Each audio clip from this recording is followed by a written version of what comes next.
Hey guys, welcome back to the What is Money show. This is Robert Breedlove, and I'm sitting down today with Chris Espley, who has drafted quite an interesting Twitter thread addressed to Mr. Eric Weinstein.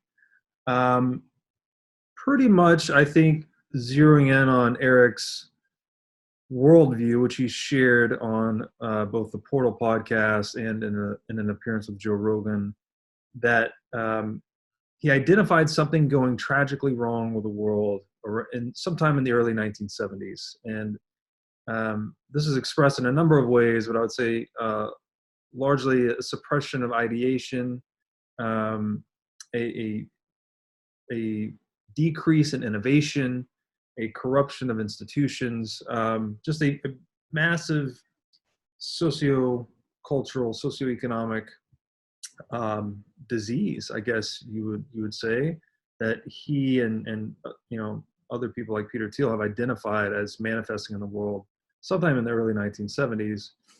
Um, but Chris laid out the thread connecting this to the corruption of the money, which, as we all know, here in Bitcoin world, the world went on to a fiat standard in exactly 1971 after the infamous Nixon shock. So that's what Chris and I are going to jump into today. Chris, welcome to the show. Thank you very much, Mr. Breedlove. Great to be here. Great to have you. I'm excited to do this one. I think you and I both agree that Weinstein is properly identifying the symptoms but misdiagnosing the cause. Exactly, yeah. Yeah, that's an analogy I've used as well. If you think about a doctor, the diagnosis of the cause and what's going wrong with the patient informs the treatment, informs the solution. And ultimately, Weinstein is he's treating symptoms from my perspective. He's identified symptoms and misattributed them as causes. Right. This is, I think, one thing I got recently from one thing I've been thinking a lot about lately is many people in Bitcoin circles want to argue about whether something like central banking or the Nixon shock or the fiat standard itself is something intentional, right? There's like a cabal of evildoers sitting behind the curtain. They're like, we're just going to rob everyone blind forever, which I kind of leaned that way for most of my most of my years studying. But more recently, Michael Saylor made the great point that economics is the youngest science in the world. We could say that really the publication of a book like Human Action by Mises was sort of one of the first. There's been several breakthrough texts, but that's the most recent one. And Saylor makes the point that biology even 200 years ago had us bleed George Washington to death as the best treatment for his ailments.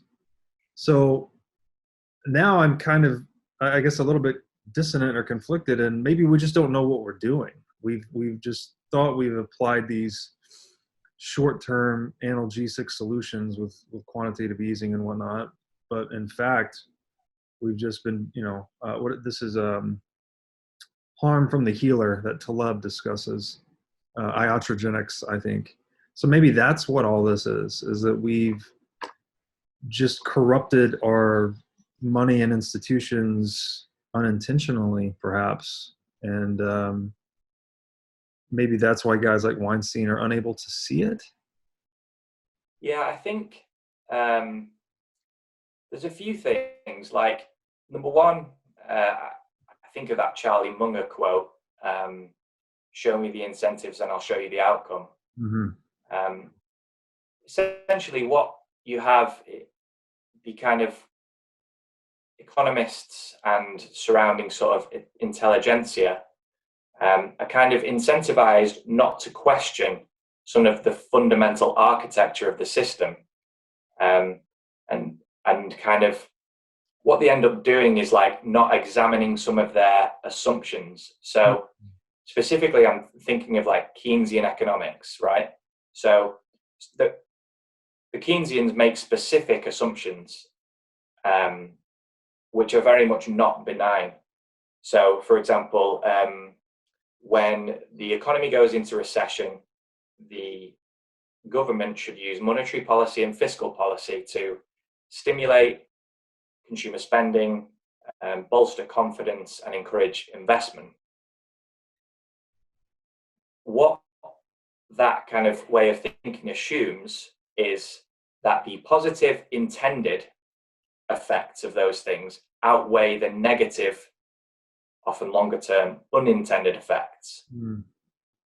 Those are very specific assumptions, but because every pretty much economic journalist, academic, and what have you,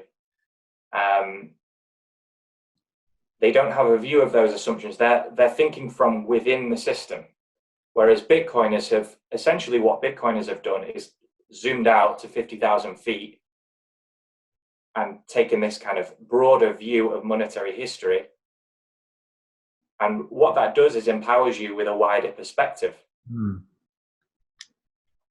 What someone like Weinstein, my critique of the way he thinks, and to be honest, I think it's quite typical of his generation. You earlier mentioned like macro guys, macro investors, right? They are far enough away from the building of the institutions and the writing of the social contract to be able to see that something is wrong with it. Mm-hmm. But they are close enough to it and essentially haven't been screwed over by it enough. Mm. When compared with younger generations, that they don't question those assumptions. They just take them as read. And for that reason, they can't see Bitcoin. That's interesting. So that's really interesting. So I guess we could call them the unexamined assumptions, right? These could be your blind spots to your worldview. The visualization that I have is that, we're all looking at the world through our own lens. The lens necessarily has edges. This calls to mind the quote from Alfred North Whitehead, which I'll paraphrase it. Every man takes the limits of his own field of vision for the limits of reality, right? We think what we perceive is all that is, failing to account for the vast unseen and the blind spots that we all have. That worldview then is anchored in the broader world, and those anchorage points are kind of the axioms, right? Which that system of thought uses to attach itself to other, knowledge systems, if you will. And we could think maybe the broadest one of those is, at least in the objective domain, is mathematics. And so Keynesian economics, to your point, premised on these unexamined assumptions or even false axioms, we could say that we need to stimulate investment by spurring demand with basically inflation, right? Creating this incentive structure that the money deteriorates, forcing people to spend it into anything else is what is necessary to bootstrap economic activity. But this fails. The Austrian counterargument would be that you cannot have investment without savings. So one man's savings are another man's investment, right? I've accumulated some capital that I could then loan to you to deploy in your business model to try and improve productivity. So the blind spot or unexamined assumption or false axiom of Keynesian economics is that we can artificially stimulate investment basically with quantitative easing. And it's just not true. I mean, it may be true in the short run that you can incentivize people to rush out of cash and into anything else. But over the long run, you're incentivizing them into dissavings or divestment, which handicaps investment, frankly. So, and I like that the last point you made, the macro guys are too zoomed in to this system, right? They see that it's broken, perhaps, as Weinstein does, but he can't necessarily zoom out far enough to see what axiom is broken. He's just looking still inside the system for what's broken.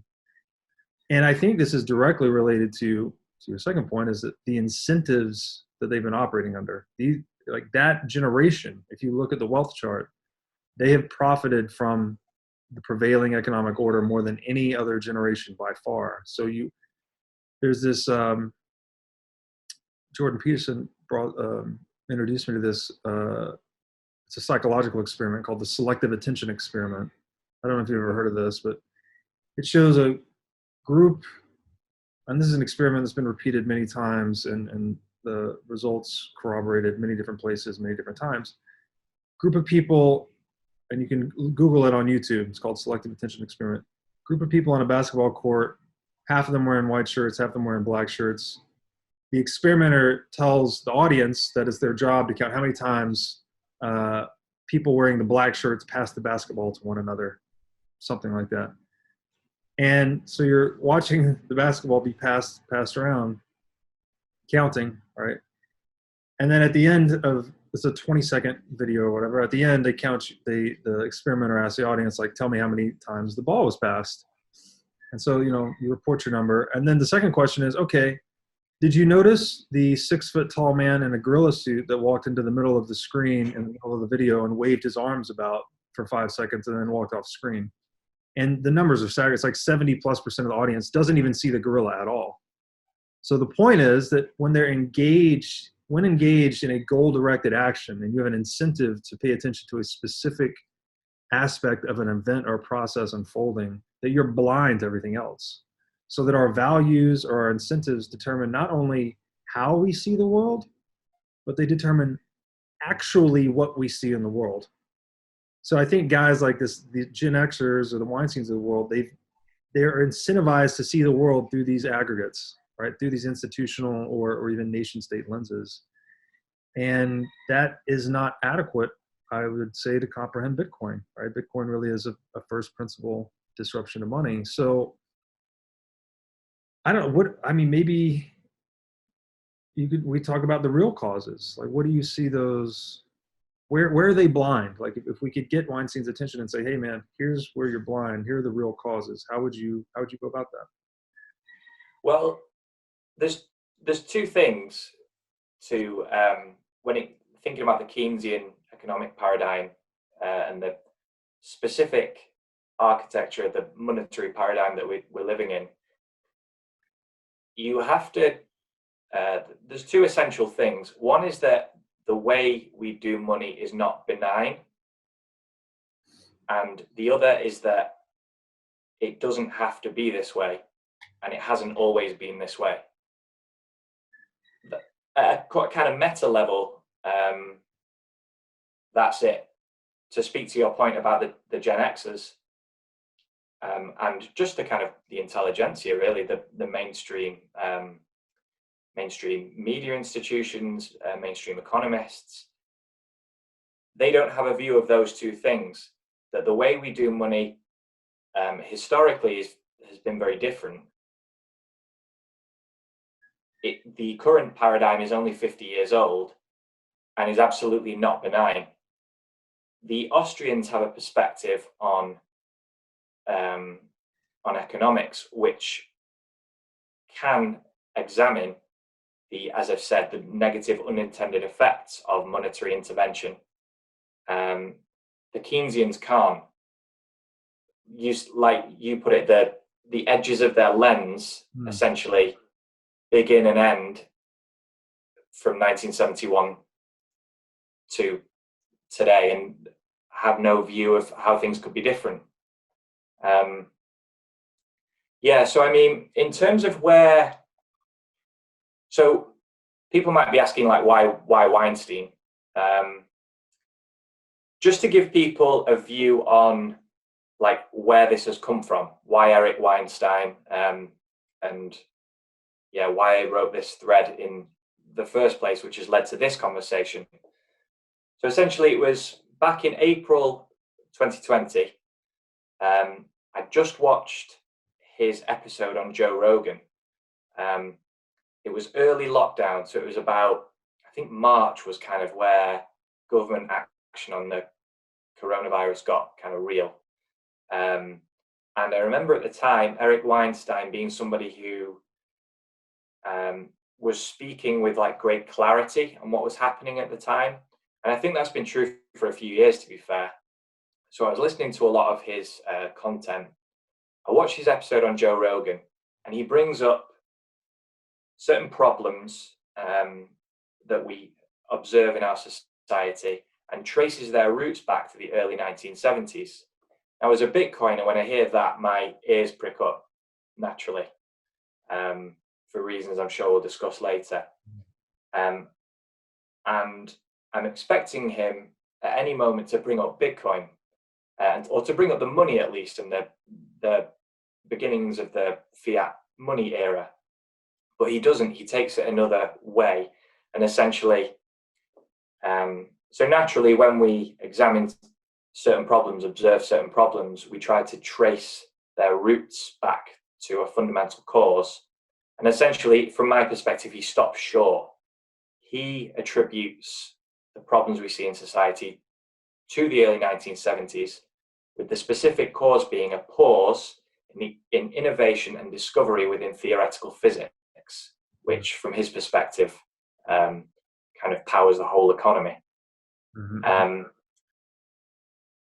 As a Bitcoiner, I have a different perspective on that. So I was kind of moved to write this thread, inspired by the episode, as well as, I guess, boredom from being in lockdown for a month. Imagine that. And essentially, after I wrote the thread, it got a lot of attention on Bitcoin Twitter. I got some nice replies and direct messages from Bitcoiners who essentially said it articulated their feelings well, and yeah, kind of distilled their feelings in terms of what was going wrong in society.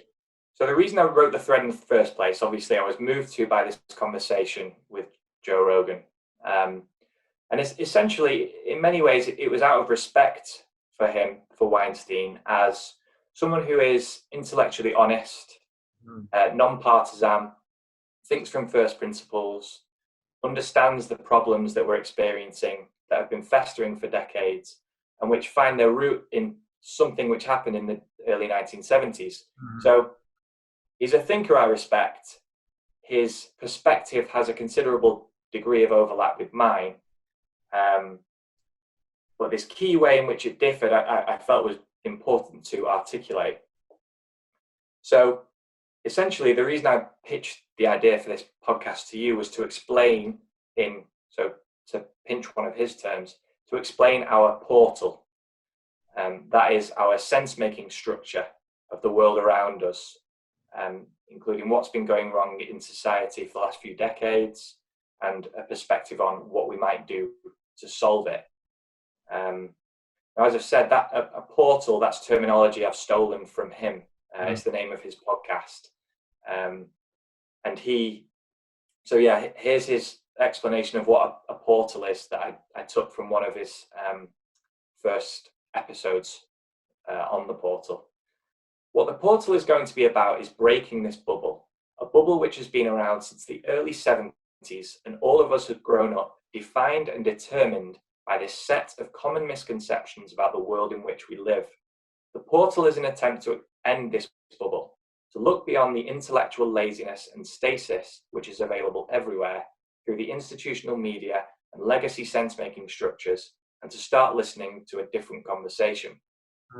So I like this framing because it draws attention to the fact that our very narratives, and even more fundamental than that, sense-making structures, are off. So how are we supposed to understand the world if the very structures that we use to make sense of it, as I said, are off? Right. So, yeah, from my perspective, this conversation has a few purposes. One would be to explore Weinstein's perspective specifically, because I think it has merit, but also in recognition of the fact that, as I said, he's this intellectually honest person. He's willing to consider diverse perspectives, and crucially, as someone like that, with an audience, a huge audience, his audience are worthy of respect, naturally, because he is open to new ideas, thinks from first principles, and so on. So too are his audience, and he has a large audience. So yeah, there's that, and there's the to invite him into the conversation, I guess. Yeah. A second purpose would be, again, a slightly wider one, to explore Gen X perspectives in general. So in many ways, his perspective is quite typically Gen X, in that he has an original point of view, but it's still kind of anchored to the kind of the status quo, and I would say the fiat and the institutional status quo. So in that quote I just mentioned, he says, so we have this bubble, a bubble which has been around since the early 70s. All of us have grown up, defined and determined by it. So again, he's aware of it, but he's not completely removed from it. And this is very, very typical of Gen X, from my perspective at least. When I speak to them about Bitcoin, either online or real life, they're anchored to this status quo, right. Institutional status quo. Yeah. And I think it's worthy of discussion, and just kind of shining the spotlight on that, and the ways in which that they make certain assumptions which don't hold up to examination. To our earlier point, it's the edges of the lens through which they view the world. They're not taking into account, which is actually very interesting, because here is Weinstein saying the purpose of the portal, or what he's terming the portal, is the sense-making structure. So the aperture through which we view the world, he actually thinks is broken, right? He doesn't specify, but this would be both at an individual and or collective level, it seems. And so the Bitcoiners, which clearly there's a lot of respect for someone like that, they're looking at the world in a very zoomed out way, but they haven't zoomed out enough, right? They haven't gotten beyond the axioms of their own worldview to really see, I guess what we would say are the ultimate causes, or the ultimate givens, as Mises might say. And with that, clearly Weinstein has a large audience, has a lot of respect. He is very intellectually honest, curious, strives to reason from first principles. I see that you may have felt this impulse to do the thread and reach out to Weinstein and myself and talk about this, similar to the way I actually felt studying Jordan Peterson, who has his own, also a very strong thinker, goes to first principles on a lot of topics, a wide variety of fields as well. I would say both him and Weinstein are very, very polymathic. And I've long thought that if you could orange pill Peterson, the real benefit's not Peterson himself.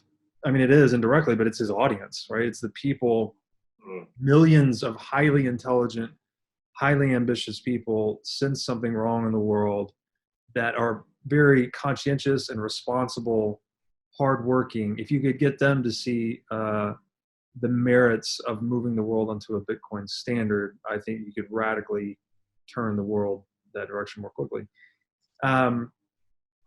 So I'm with you on all that, totally see it and understand it, but this is where it gets complicated, because it does require this metacognition in a way, because when you start talking about money, money is the portal in a way, right? The sense-making structure. If you look at how an economy, if you look first as an individual market actor, our sense-making structures are our faculties, our ability to see and hear and touch and taste and so forth.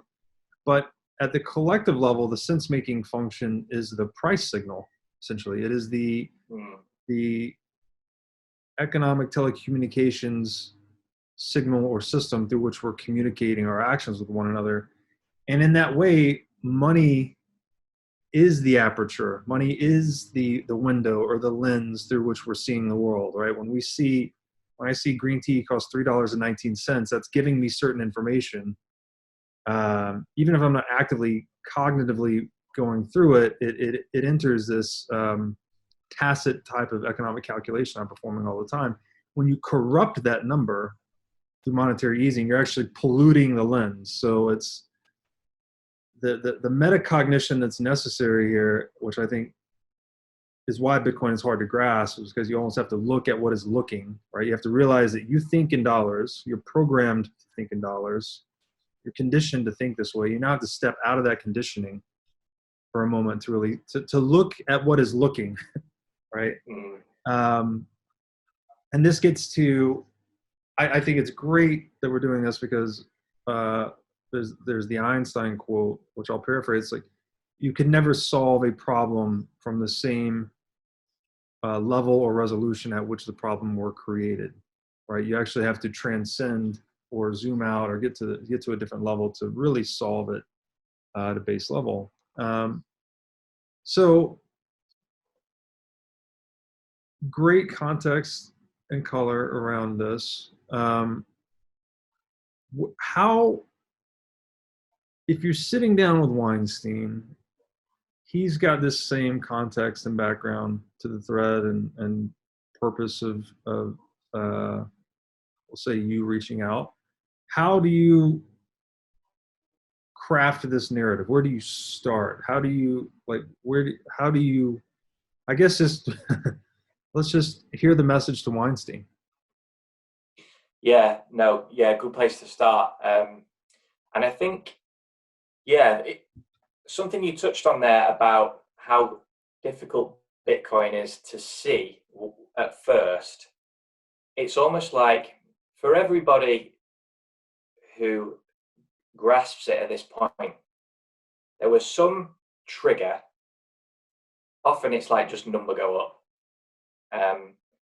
But it's not just the trigger, it's what keeps them going down the rabbit hole. It's like it has to map onto something, some intuition, some sense that something isn't quite right.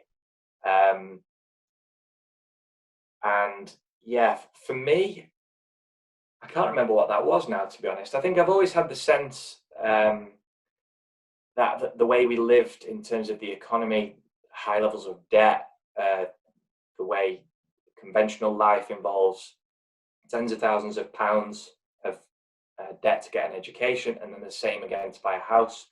I always felt that was a bit off. So I think, yeah, a lot of people who are into Bitcoin already are somewhat predisposed to it. And I think the value of this episode, that thread, and engaging with Weinstein is it maps Bitcoin very specifically onto the problems we see today and coherently traces their roots back in a very credible way to the early 1970s. And I think with Weinstein, the fact that he has already done a lot of the work to lay the groundwork in terms of explaining his perspective to his audience is why he's kind of like a fertile soil, if that makes sense, and why his audience would be fertile soil for Bitcoin. So, yeah, my kind of third aim for this conversation was to empower Bitcoiners. Like, we all want to orange pill our friends and family, right? Because once you see it, you can't unsee it. And it just colors your perspective, your lens, your very aperture through which you see the world. And yeah, I've seen you talk about wanting this channel to be a place for like timeless content. And what I hope this conversation creates is a timeless piece of content which empowers Bitcoiners and just kind of encapsulates their worldview, talks about the causes, talks about what the potential solutions might be. And yeah, I think just the way you teed me up there was nice, and just, yeah, brought me to that. Essentially, in terms of like how I would approach it with Weinstein, naturally, whenever you kind of disagree with somebody, it makes sense to first focus on what you agree on. Hmm. And I think what we agree on is a huge portion of it, which is essentially what the problems are. Definitely on a surface level. When we get back to the root of it, we start to disagree. But in terms of the problems, I guess I just riff with him on the fact that, as we can see, as Bitcoiners can see, as he can see, and as his audience can see, we're living through this period of economic and cultural decay. We agree on that. What we disagree on is why. So, I mean, let's examine the symptoms of that claim that we're living through economic and cultural decay. So, social unrest. Look around the world; it's not just the US. Theirs has kind of been the highest profile recently around the election, and the killing of George Floyd before that. But Hong Kong, the Yellow Vest protests in France, the burning of the central bank in Lebanon. There was unrest in Chile. I forget the figure, but there's a staggering number of nations in which significant social unrest was seen in 2019. So before coronavirus, because that's something of a it doesn't speak to a trend, right? Right. But it's not just social unrest, inequality. So that's becoming a key issue for lots of people. I think when people are, so it's not just about inequality, it's about the wrong kind of inequality, right? When people are not born equal. So when people are free, outcomes won't be equal. So you're always going to have inequality in a free society. But it's the specific kinds of inequality we have, people don't like it. Yeah, we have a perspective on that, but that's another symptom. Increasing fragility in the financial system. It's kind of like, it feels like what we're doing now, we're like the forest managers who have kind of outlawed, I don't know what they call it, but essentially in trying to prevent forest fires, what a lot of people will do, jurisdictions will do, is prevent like any of the smallest fires. Right. But what all that essentially means is that when the big one comes, it's huge. Yeah. And essentially what we seem to be in a situation, the situation in the financial system right now is one in which it is incredibly fragile. Ever since 2008, it's like we're clearly waiting for this huge one, which is taking more and more intervention, monetary policy, quite often intervention, central bank policy intervention to prevent.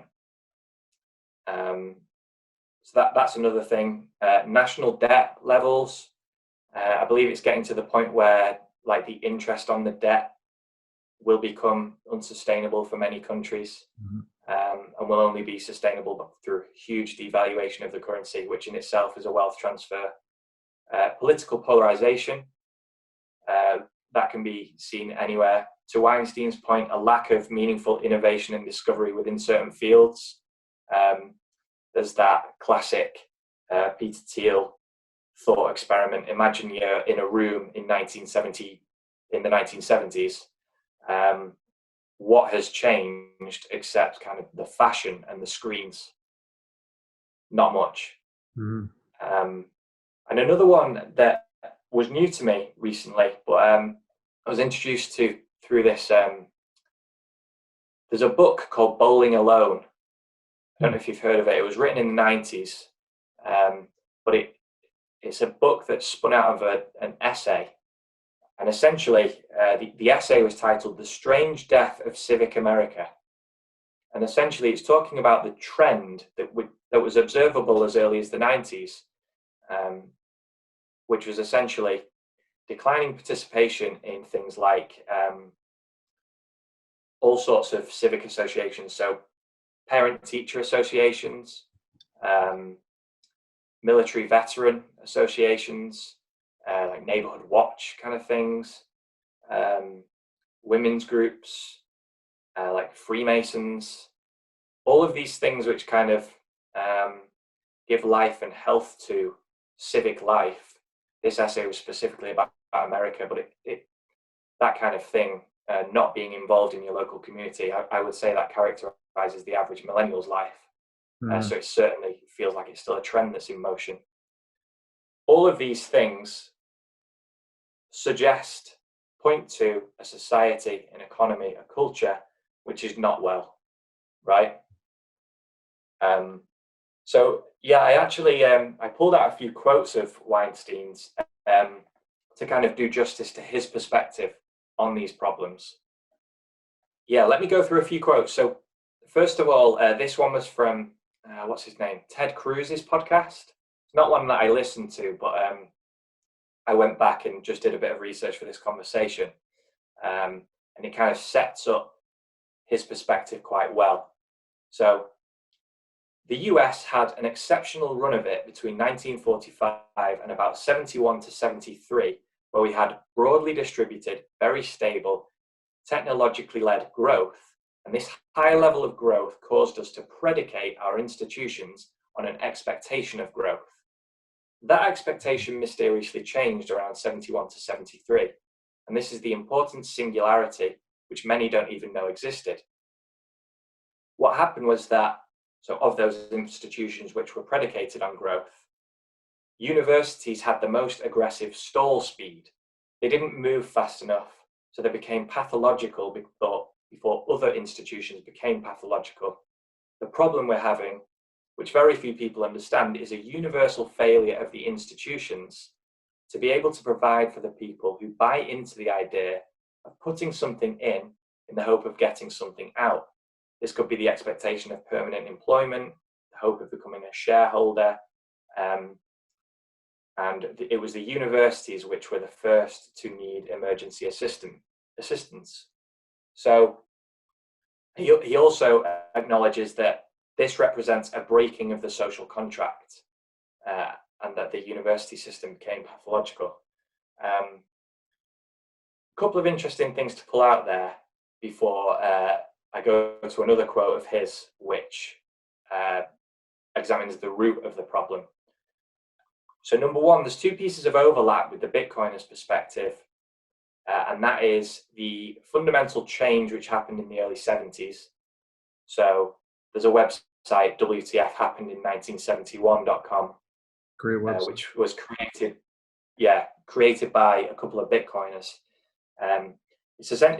There's no narrative there. It's just a series of charts. And what it illustrates is that across a variety of economic, cultural, societal phenomena, they were following a specific trend before the early 1970s. And then at the very same point in history, they all completely diverge from the path they were following before. The obvious question is why?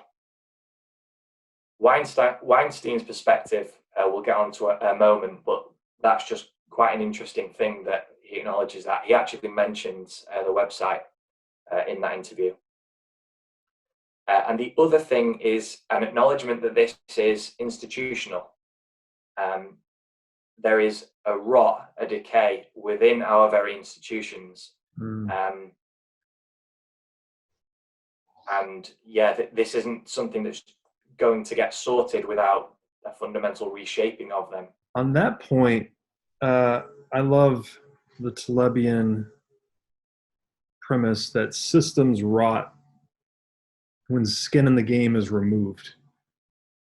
And we could consider that 1971 event, the decoupling from gold, the dollar depegging from gold, as really one of the most significant removals of skin in the game in history, right? We literally removed all accountability and restrictions on the monetary regimes of the world such that they could finance whatever they desired, more or less, right? We could say there's still some, at least just using the US as an example, there are some restrictions to the electoral process and whatnot, but they've been proven to be rather ineffective. Like once you're in office, the name of the game is cut as many deals as you can before you're out of office, right? You're incentivized to have a short time horizon.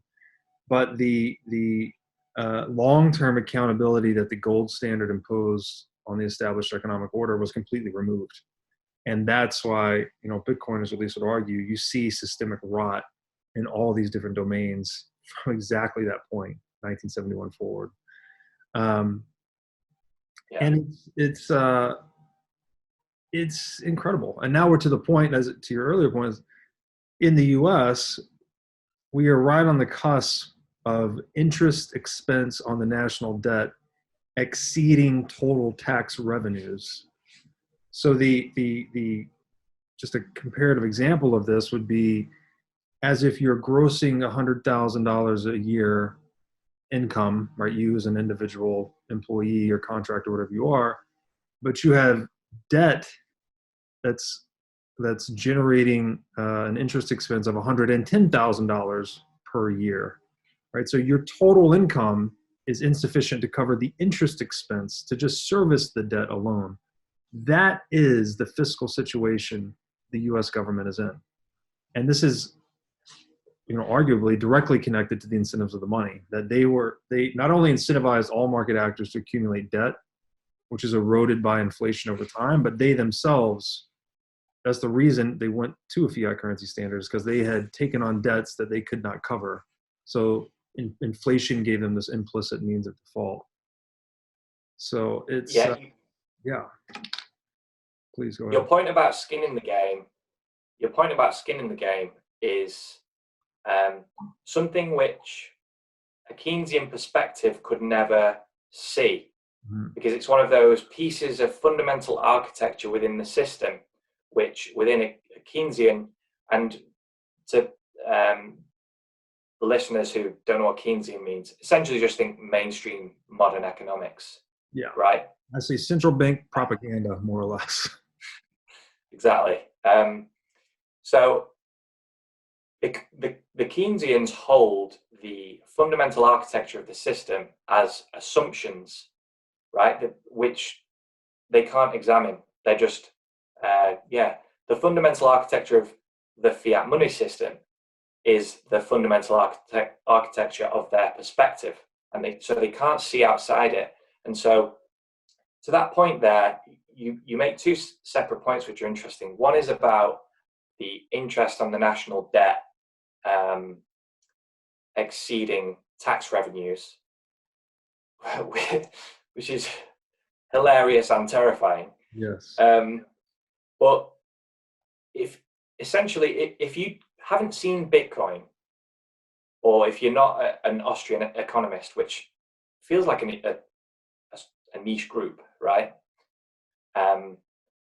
If you're neither of those things, you haven't studied either of those things, then when you hear the national debt problem, you can't see the skin in the game problem, and you're kind of you start listening to people like Stephanie Kelton and the modern monetary theorists about how the national debt doesn't matter, money isn't real, and you can essentially do what you want, print as much as you want because you're a sovereign currency issuer. And I hear this get parroted like in popular culture now. So another Joe Rogan episode, this one was with Andrew Schultz, who's a comedian. It was him and somebody else, I think. But Andrew Schultz was saying, I spoke to, so they brought up like the national debt clock, I think, on the screen. And he said, I spoke to Joe Weisenthal, who I believe is a writer for Bloomberg. And he was essentially saying that the national debt doesn't matter because we can just print more money, blah, blah, blah, blah. So there's like a intellectually honest comedian.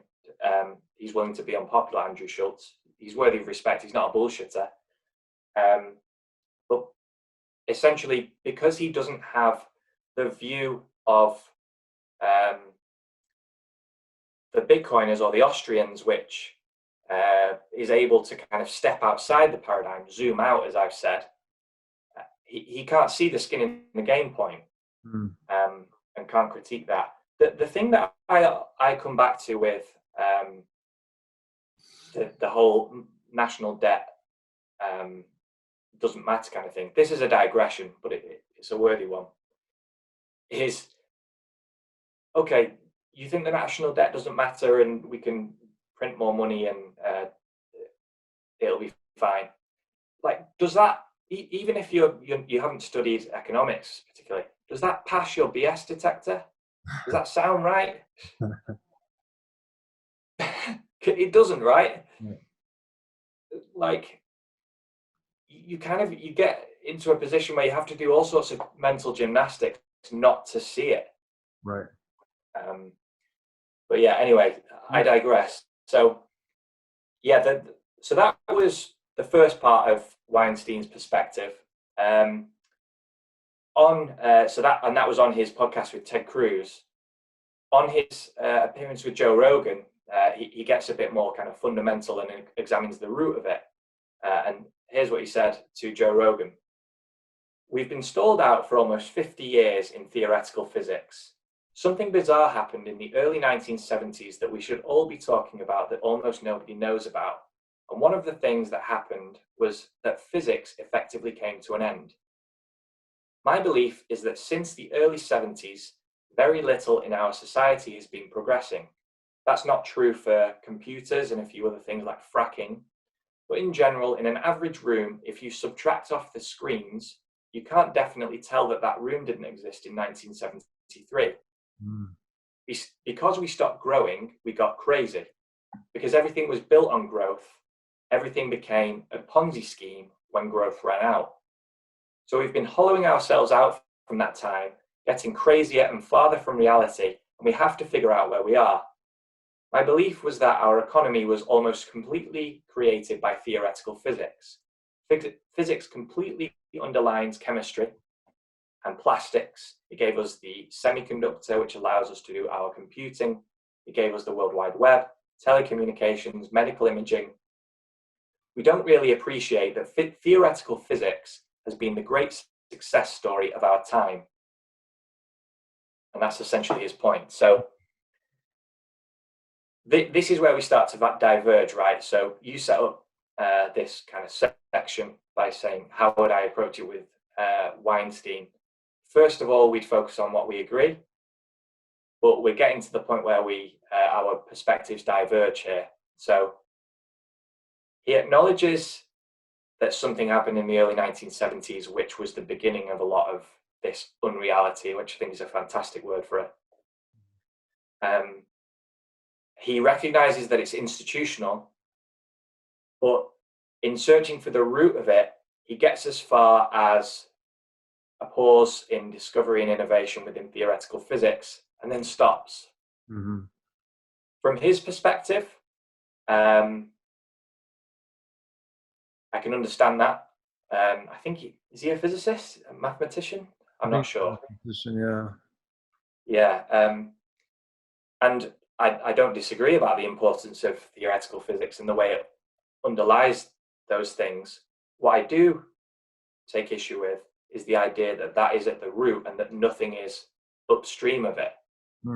Because from our perspective, there absolutely is something that is upstream of it, and that is the money. The money, you said this better earlier, money is the base layer upon which the institutions, including the academic institutions, are built. So the way you do money, of course, it affects everything on top of it. Yeah, I would say it's interesting too, because theoretical physics would be in an epistemological sense. So if you're looking at a knowledge base, right? If you're studying biology and you can get to the physics of the biology, you're at kind of the base layer. So physics is this, like mathematics, this ultra high resolution map of reality. So it's as if Eric Weinstein, hope I pronounced his name right, took that the first principle, I guess, this interruption in the innovation or discovery or development of theoretical physics as being the causal factor of all these cascading effects in society. But what I think Bitcoiners might argue is that there's a layer deeper to that. It's not that theoretical physics have changed in any way. It's our study and understanding, comprehension, and implementation of them that have changed. And that change is a result of the way we deal with information, which is predominantly what money does, right? It's an informational utility for how we exchange, how we know what's working in the market and what's not, essentially. And another way to think about it in a physics sense, actually, is that, as we talked about earlier, entropy is uncertainty. So money is a tool that market actors are using to deal with uncertainty, because money gives you, it's a claim on the savings or the creative output of humanity. So whatever problem you run into in the marketplace, money is your best insurance policy on solving that problem, because it can be used to lay claim on any good, service, knowledge that anyone, anywhere can provide, right? So any problem solver in the world, you can lay claim to their time, efforts, and energy and ingenuity with money to solve whatever problem you may encounter. So in that way, money is anti-entropic, right? It's an insurance policy on entropy or on uncertainty. And I think when you corrupt that medium, you're not market actors, the collective socioeconomic organism, if you will, that we are, humanity. It's not as able to deal with entropy as it otherwise would be. And that's where I think the divergence occurs here, is that there's we move away from free market principles in the sphere of money, and that has all these downstream consequences that Weinstein has properly identified but misdiagnosed the cause of. His model of the world it's compelling, it's attractive, it's credible, for a few reasons. First of all, it's non-partisan, which for a lot of people, they're just kind of done with party politics and what have you. And you know, this conversation is it's kind of US focused. He's a US citizen, so his perspective is US focused. But as someone from the UK who understands a little bit about the way we do money, I get, like, I don't think an engagement with like the US political soap opera is kind of like there's a reason for it. Basically, as the issuer of the global reserve currency and the geopolitical power that gives the US is essentially my government.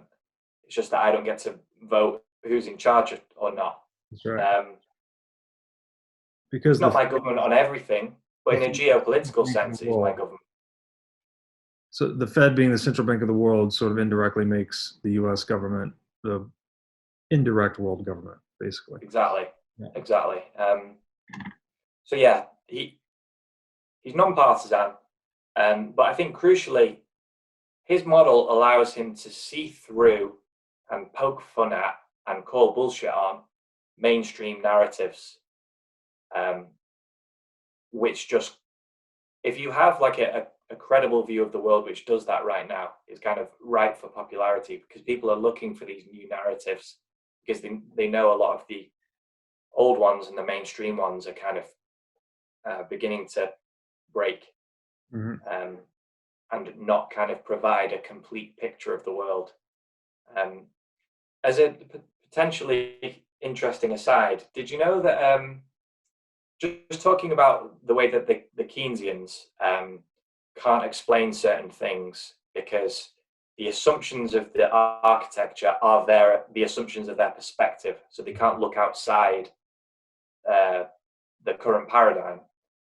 the Queen of England in 2008, 2009, went to the London School of Economics, obviously in the wake of the great financial crisis, for a lecture or a talk or something.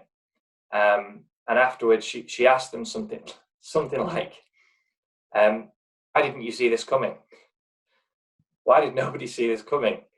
And nobody was able to answer her, I'm sure, which I think is hilarious, because it's just like, she's the Queen, but she's asking the question that everybody wants to ask, right? And a Keynesian economist cannot tell you why. An Austrian can, a Bitcoiner can, because they're outside the paradigm. Yeah. But a mainstream economist, mainstream journalist, because they all hold these Keynesian assumptions about the way that the government through the central bank should have control of monetary policy, and that this is just the way national economies need to be managed. I think that's... Yeah, those things being assumptions means you can't see outside them. Yeah, I would argue too that a proper Austrian would respond to that is the hubris in that very notion, that you can manage a national economy, that you can manage, that a human being or a group of human beings can manage a complex system, is the core of arrogance that we're pointing towards here. It's like, you cannot manage these complex systems. The best way we can deal with uncertainty, and by the way, the definition of a complex adaptive system is you cannot distinguish inputs from outputs. We don't know what causal arrows go into a complex system that come out as causes. We cannot identify it. It's lost in that cloud of complexity. The best way we can deal with them is to create buffers that, as Taleb would say, protect your downside before you think about your upside, to create buffers against that uncertainty, to manage our downside risk, but leave opportunities for upside gains, right? You can't go in and say, we're going to crank this lever and the economy is going to do this. The economy is not a clock, right? We're stuck in this Newtonian model of the universe at the institutional level, right? The institutions are, I think, slower to adapt. Again, we're back to physics, right? How is physics influencing our worldview? I would say at the institutional level, and you can go read Dalio's work, right? One of the greatest state capitalists in the world today. He thinks of the economy as a machine. He writes about the economy as a machine. It's not a machine. More like weather. It's more like it's a complex system. So I think an Austrian would say that a free market is actually, it approaches the uncertainty of the world with more humility and the realization that there's always more to learn. So you should never think that your model is complete and try to impose your model on reality. We should be listening to nature first and assuming nature is correct unless proven otherwise. Whereas I think we've sort of inverted that presupposition. So going back to one of the reasons that I think this conversation is useful, Weinstein, he's quite typical of his generation in that he's far away enough from the building of the institutions and the writing of the social contract to be able to see the rot and the decay within the system. But he's too close to it and hasn't been screwed over by it enough to realize, I think, the extent of it, and just how rotten they are, how broken the social contract is. And because of those things, I think he massively underestimates the depth and the extent of millennial disillusionment. I say millennial because I'm a millennial. These things are trends, right? So it is absolutely, and probably more so, relevant to Gen Z. But yeah, just to say that it's a generational thing. Mm-hmm. Lots and lots of Gen X, when I speak to them, eschew these similar objections to Bitcoin, beliefs about the world, beliefs about what's wrong, that are just still firmly anchored in the status quo. Mm-hmm. It's not like a completely generational thing, because there are obviously like Gen X Bitcoiners who can see it, and there are millennial people who like read too many mainstream publications who can't see it. The cypherpunks were Gen X ultimately, Right. as is safety, I believe, maybe not. Jimmy Song, a lot of those guys are. Exactly. So it's not exclusively so, but it's Yeah. typical of Gen X. And we'd say age Essentially, is a mindset, right? Like exactly. this is the stereotypical. When we say Gen X, we're not saying this specific age range only. It really is the mindset associated with that, which tends to clump around that demographic. And I wonder, I just something to throw in here and think about. The way I see this is that it's generational, because like not only the inputs people are taking in, so you could be a Gen X millennial aged person if you're just consuming mainstream media all day, but also with time, I think we lose neuroplasticity. Our worldviews become a little more ossified. So I think Gen Xers that have succeeded under the Fiat paradigm, historically more than anyone else, they've become pretty ossified in this worldview. 100%. Yeah. And I'm kind of toying with some thoughts at the minute. So I'm writing a piece on the millennial case for Bitcoin, and a lot of this generational stuff. And one of the things, so I asked myself, so if these things are trends, and if the root of the kind of millennial predicament, millennial disillusionment, does find its roots in the monetary paradigm, then what would you expect to be true? And one of the things you'd expect is that for these things, that this disillusionment to be like present within Gen X, but very niche. And well, how might you test that qualitatively, right? This is a kind of qualitative exploration. And so I started to think about like Gen X art and popular culture. And if you go on IMDb, two of the most popular films from the 90s, when Gen X were like the main drivers of popular culture. So if you go through a few of them, they will be, so there's kind of like very like normal choices like Shawshank Redemption, Forrest Gump, and there's another one.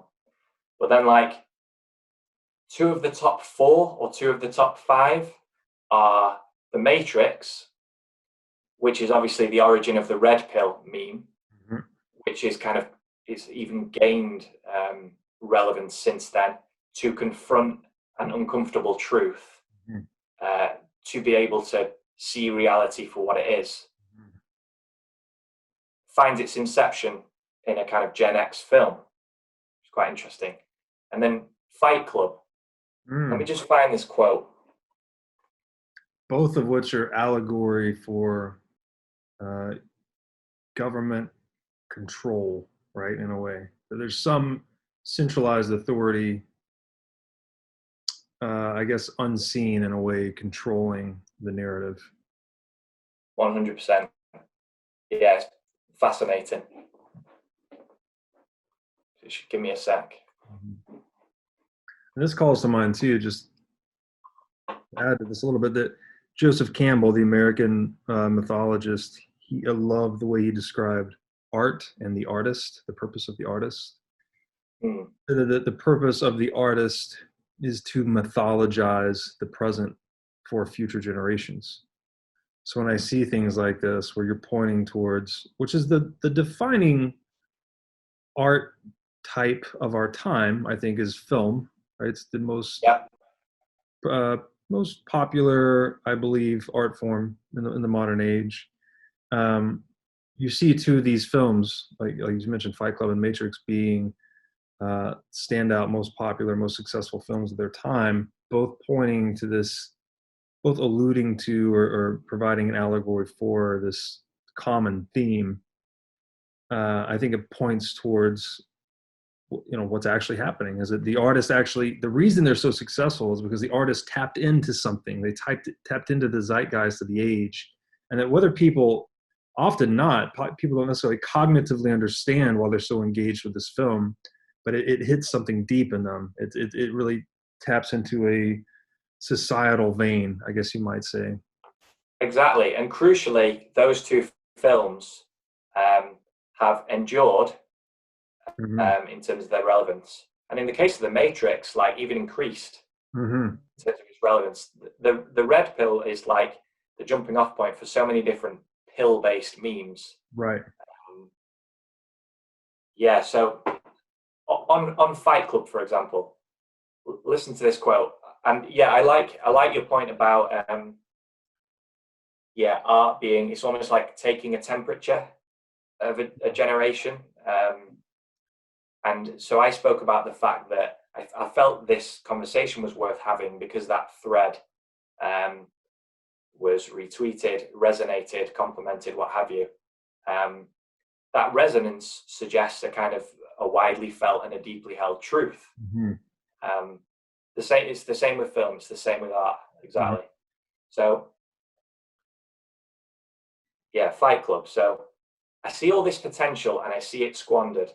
God damn it, an entire generation pumping gas, waiting tables, slaves with white collars. Advertising has us chasing cars and clothes, working jobs we hate so we can buy shit we don't need. We're the middle children of history, man. No purpose or place. We have no Great War, no Great Depression.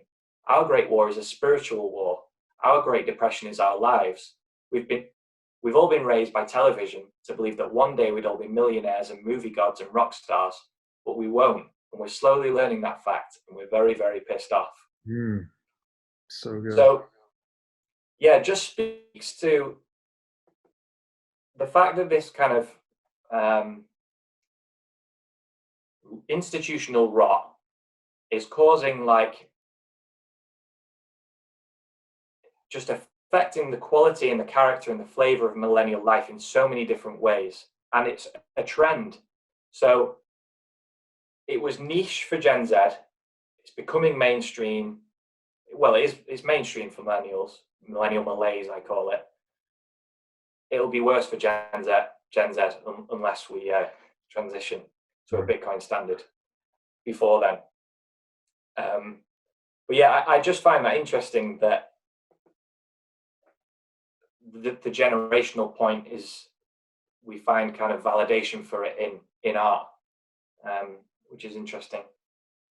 But yeah, I guess back to Weinstein, his perspective.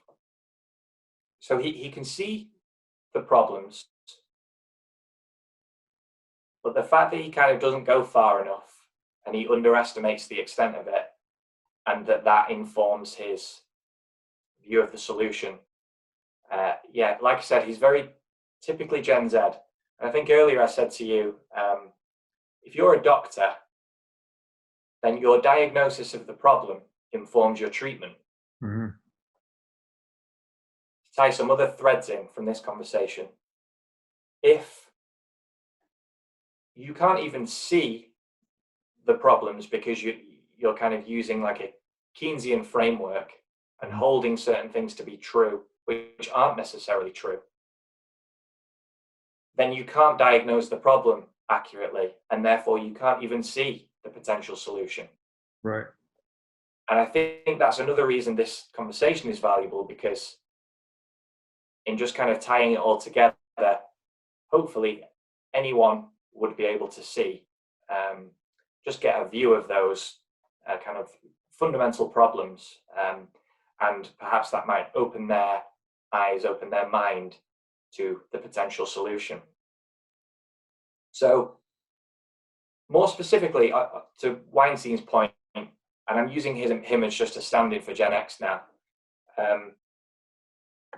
his solutions all involve reforming the institutions, essentially. It's all about electing the right person or class of people to the same institutions. And I think to some extent, it's just a time preference thing. Mm-hmm. Like we're not going to build new institutions in the next 5 years. We have problems that the US has particular problems right now that need to be solved.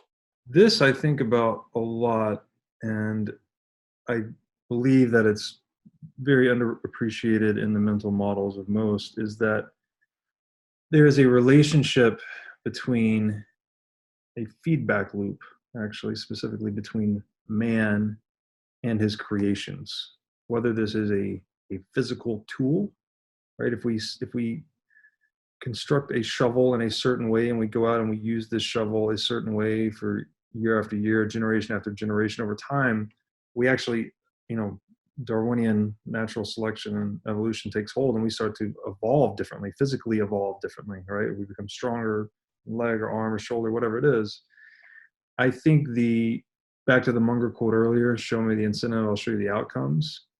The socioeconomic structures and institutions we put ourselves into shape the character of those that populate them. There's the classical experiment that I can't recall who ran it, but when they gave people authority over others, like to shock other people, and they tried different experiments. One was like if they're in the same room, if they're in different rooms, and the more division you created between people, if you put a uniform on them, they would have less empathy towards the individuals being shocked. So all these things where they're creating division between the authority and the whoever the authority is inflicted upon. There's feedback though, because the individuals are the constituents of the social institution, but the rules and incentives of the social institution also shape the character of the individuals over time. So I almost tend to lean towards we have to architect the system correctly first, like to think that, oh, we could kick Trump out of office and put someone else in and that will make things better. That is an endless fallacy. That will never work. It will never work because, was it Lord Acton? Absolute power corrupts absolutely. Like whoever you put in that seat, or Hayek would say, when you concentrate that much power into that few hands, the power actually changes character. It becomes so intoxicating and corrupting. It attracts the most unscrupulous people in the world towards its management. So it's more a matter of thinking, and Jeff Booth is great about this, thinking in systemic terms. We can't look at the individual necessarily that sits in that seat. We must look at the seat itself. How did they get there? What are the levers they're able to pull? And that's where you should focus your effort and energy. Any effort we point towards the individual and say like, oh, if only Trump weren't there, if some other guy were there, that's wasted. It just doesn't work at all. And I think that's the illusion. This gets into like Henry Hazlitt's book, Economics in One Lesson, where he talks about the seen versus the unseen. Humans, we're just so predisposed to focus on the seen, the symptoms, that we often ill consider or fail to consider altogether the unseen, which is the system, right? The socioeconomic system in which we pour ourselves, the ideas which interconnect us. We fail to account for that. So, yeah, I think that we do ourselves more of a service considering people almost as the emergent properties of the system itself. And you could see this in Bitcoiners actually directly. It's like, I know people that I personally have experienced in my own life. I was a certain way, my character was a certain way, operating under a fiat currency complex. Now that I'm deeply immersed in Bitcoin, I am different. My behavior is different. My character is different. My temperament's different. My time horizon's different. I've seen that operate in one short span of one lifetime. I can only imagine what it does compounding across multiple lifetimes. So I'm kind of struggling to articulate it, but if I could get one lesson into the world, it'd be like, consider the unseen first. Like the seen is not what is, it's the unseen. So yeah, and I think maybe, and that gets a little bit into the religious thing. It's like, that's sort of what religion's pointing towards, right? It's saying there's this invisible kingdom around us that is primary. and then everything you see worldly is sort of secondary to that. Yeah, it's an interesting one on religion. I kind of think it's not a coincidence that religion has declined as with the fiat money experiment has kind of progressed. I don't think it's just fiat money, but it's essentially like ideology has begun to come above religion. Mm-hmm. The government's playing that. Yeah, and it's not just ideology either. It's like Safety calls it I fucking love science. Scientism, right? Yeah. Yeah, scientism. And it's just like as more and more power aggregates at the national level, which it has to do, it's a kind of deterministic progression towards greater and greater power, centralization of power, to kind of keep the fiat monetary experiment going. The most meaningful way through which people believe they can affect the world is to put the right person in that seat, rather than subscribing to these things that, I don't know, transcend. By no means an expert on the religious sense, but I'm just tying the two things together. I don't think that's a coincidence. I agree.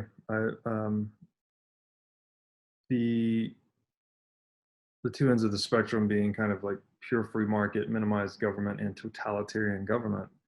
At the extreme end of that other spectrum, you can look at Soviet Russia or USSR. I mean, it started with banning religion, right? There was the government trying to usurp the ideology or faith of the principles of devotion, right? They were trying to replace people's devotion towards faith and replace it with nationalistic devotion. It really is an attempt to play God, and I think one of the lines that got really popular in one of my pieces was, "When governments play God, civilizations burn in hell." And I think that's exactly what keeps happening. Is before Bitcoin, at least, we could say that to control the money is to control the base layer operating system of human governance. So it's not that money's coming from government, actually. Government comes from money. Government is an institutional outgrowth of the money itself. But when that institution tries to bend back on its own operating system and control it, it really is playing God in the sphere of human action, at least. And that just always has catastrophic consequences. Yeah. So, yeah, I think this would be a good point. We're beginning to talk about our perspective. I think this would be a good point to describe, okay, so we find Weinstein and Gen X explanations of the problem to be, to come up short. So what's our perspective? And at this point, I'll quote directly from the thread because I said it succinctly here, and ultimately this is what resonated with Bitcoiners. So, dear Eric Weinstein, regarding what's been happening in our society since the early 1970s, many of us see the same problems that you do, but attribute them to a different cause. I want to give you a portal that will illuminate our ideas. I'm talking about Bitcoin. We agree that since the early 1970s, we've veered off from the course of progress into a world of increasing unreality. When I and other Bitcoiners hear you or your employer, Peter Thiel, talk about this period, your message finds strong resonance. However, while we agree about the problems, we seem to have a different view on the cause. You have spoken about a pause in innovation and discovery within physics, while we talk about the decoupling of our currencies from an objective standard of value. What we agree on is that since the early 1970s, our economy has been stagnating. So here's the portal, my attempt to explain the Bitcoin sense-making structure of the last 50 years. In decoupling our currencies from an objective standard of value, which they did in 1971, governments assumed full control of the value of our currencies. Doing so gave them the power to avert economic pain via monetary tricks. When we flip this around, we can see that this rendered our institutions fully responsible for every instance of economic pain suffered from that moment on. This is clearly too big a burden to bear and creates a philosophy of intervention, usually via central banks. We propose that the sum of central bank intervention has been to insulate us from the consequences of our actions, both economic and cultural. The result is that thing we agree on, that our economy is stagnating and our culture is in decay. So we can get a bit more specific later on in terms of how specifically central bank policy, what effects it produces and how it corrupts things.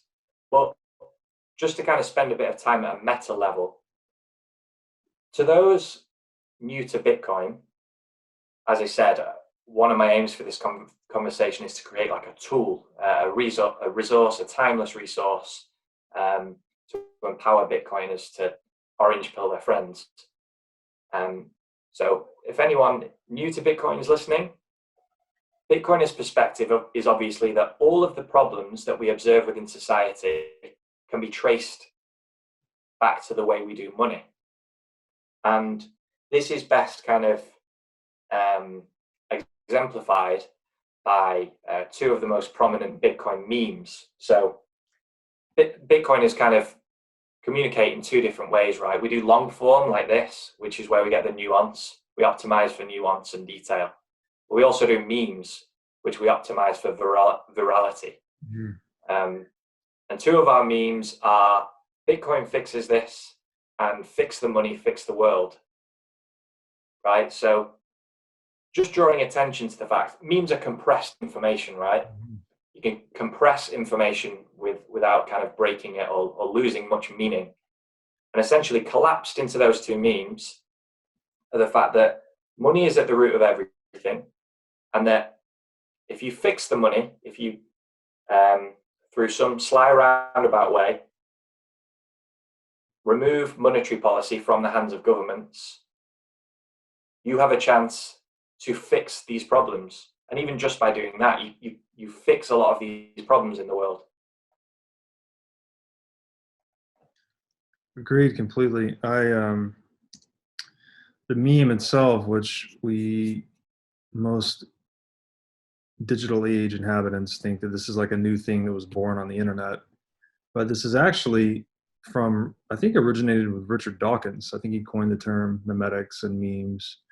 And it's just the general idea that actually information is the superorganism in a way of which we are the vessels. So even when you die, you pass on your genes to your child. Your genes pass on with almost perfect fidelity, right? They don't really change. They're almost immortal in a way. Like they vary very marginally at the edges, but like 99.99% of your genes pass on with perfect fidelity, generation after generation.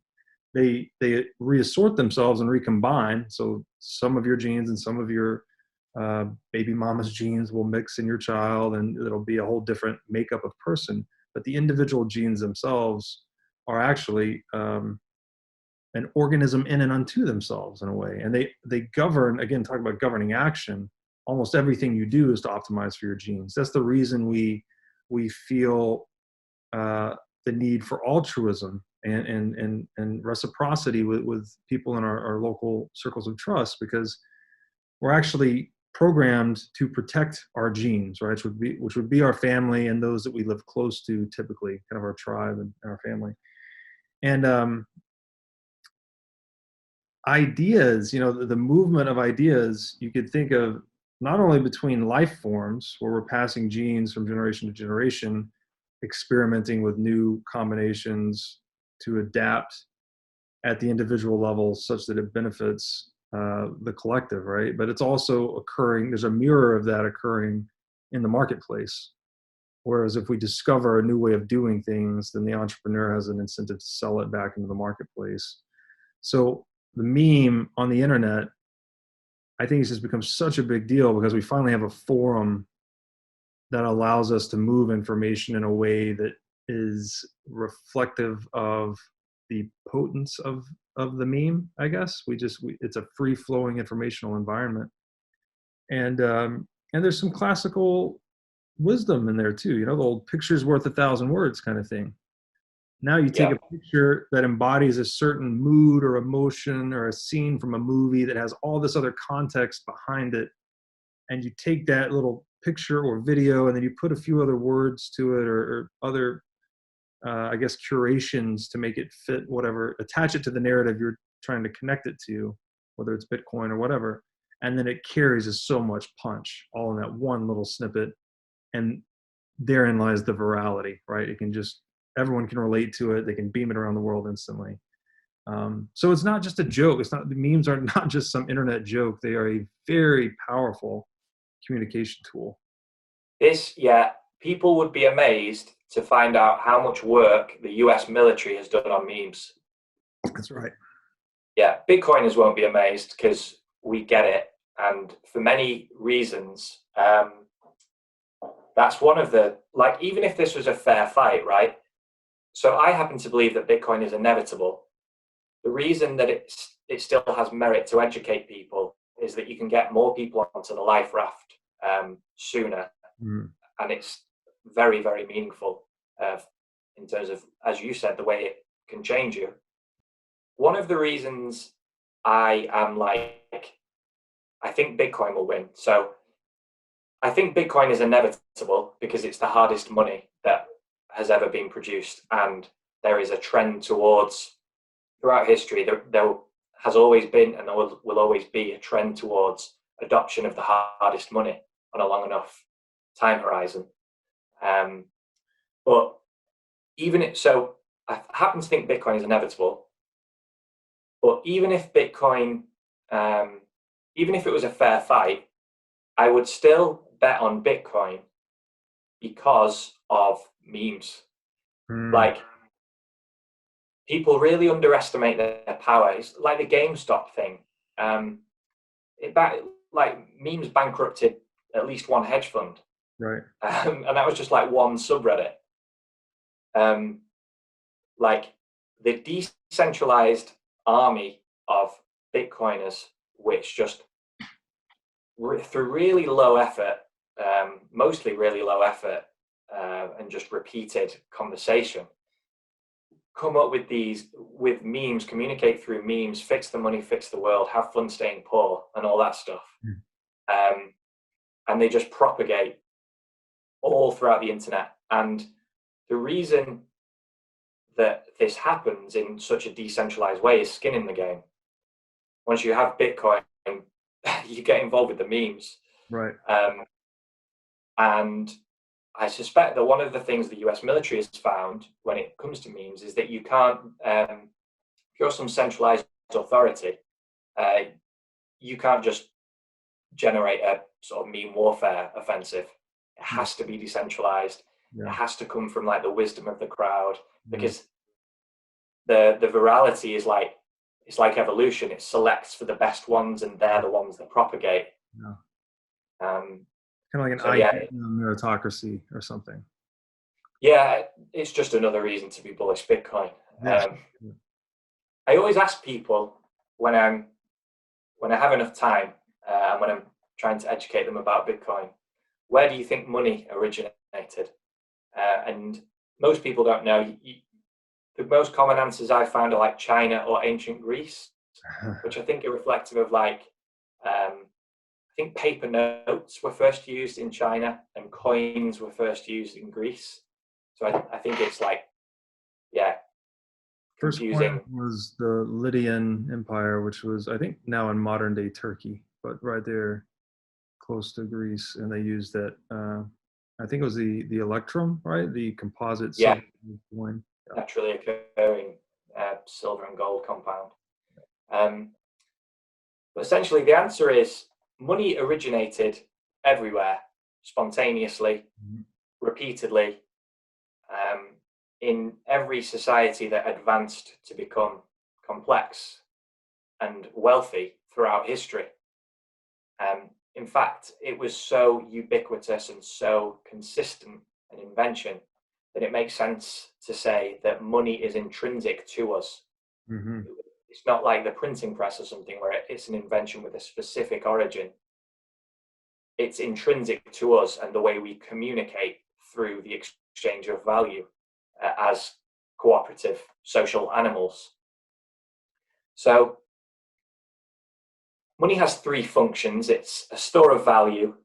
It holds its value through time so that you can spend it later in or at a different point in time and space. It's a medium of exchange. It facilitates trade. It takes one side of every trade in order to allow more trade to happen. And a unit of account, the basis for a pricing system. And yeah, a kind of cognitive tool. As I've said, as it takes one side of every trade, it's much easier to compare the relative value of things. A measuring stick for value, right? Like we use inches and centimeters to measure height. We use money to measure value. So money gets invented, and typically these primitive societies tend to use whatever local materials they can. But over time, there's such a thing as good money and bad money and everything in between. And over time, what you find is that good money sticks around, whereas bad money gets kind of outcompeted and demonetized, loses its value. The reason being, it's just this free market process of trial and error, and it's ultimately people's self-interest. So if money is your store of value and you use better money than someone else, then your value will hold through time. Mm-hmm. You will be able to make longer term decisions, better decisions over time, pass on wealth to your children, and just generally prosper. Exactly. In terms of the other functions, if you have better money, then you can trade with more people in terms of a medium of exchange, because more people will accept it, more opportunities to trade. Yeah, and in terms of a unit of account, so this is something that the number zero on Bitcoin piece kind of nailed home for me. If you use better money as your unit of account, you can assess opportunities better than the next person, and so you will make better decisions. And essentially what this means is that at both an individual and a group level, an individual who uses better money will prosper. Those who adopt worse money will become poorer until they adopt the better money. And at a group level, groups which use better money will outcompete those who use worse money. And so it's just this continual process of trial and error, powered by something just completely constant throughout history, which is human self-interest. And through that, we move towards better and better money, and this put us on a trajectory in the physical world towards gold, and using gold as money. So why is gold the best medium of exchange store of value unit of account? Essentially, you can look at the periodic table. In fact, you can do it kind of a bottom-up way and a top-down way. The top-down way, and this isn't the way monetary history moves forward, but it provides validation for gold being the best money.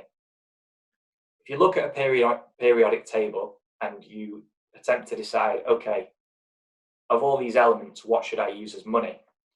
If you disregard anything which is a gas at room temperature or normal habitable temperatures,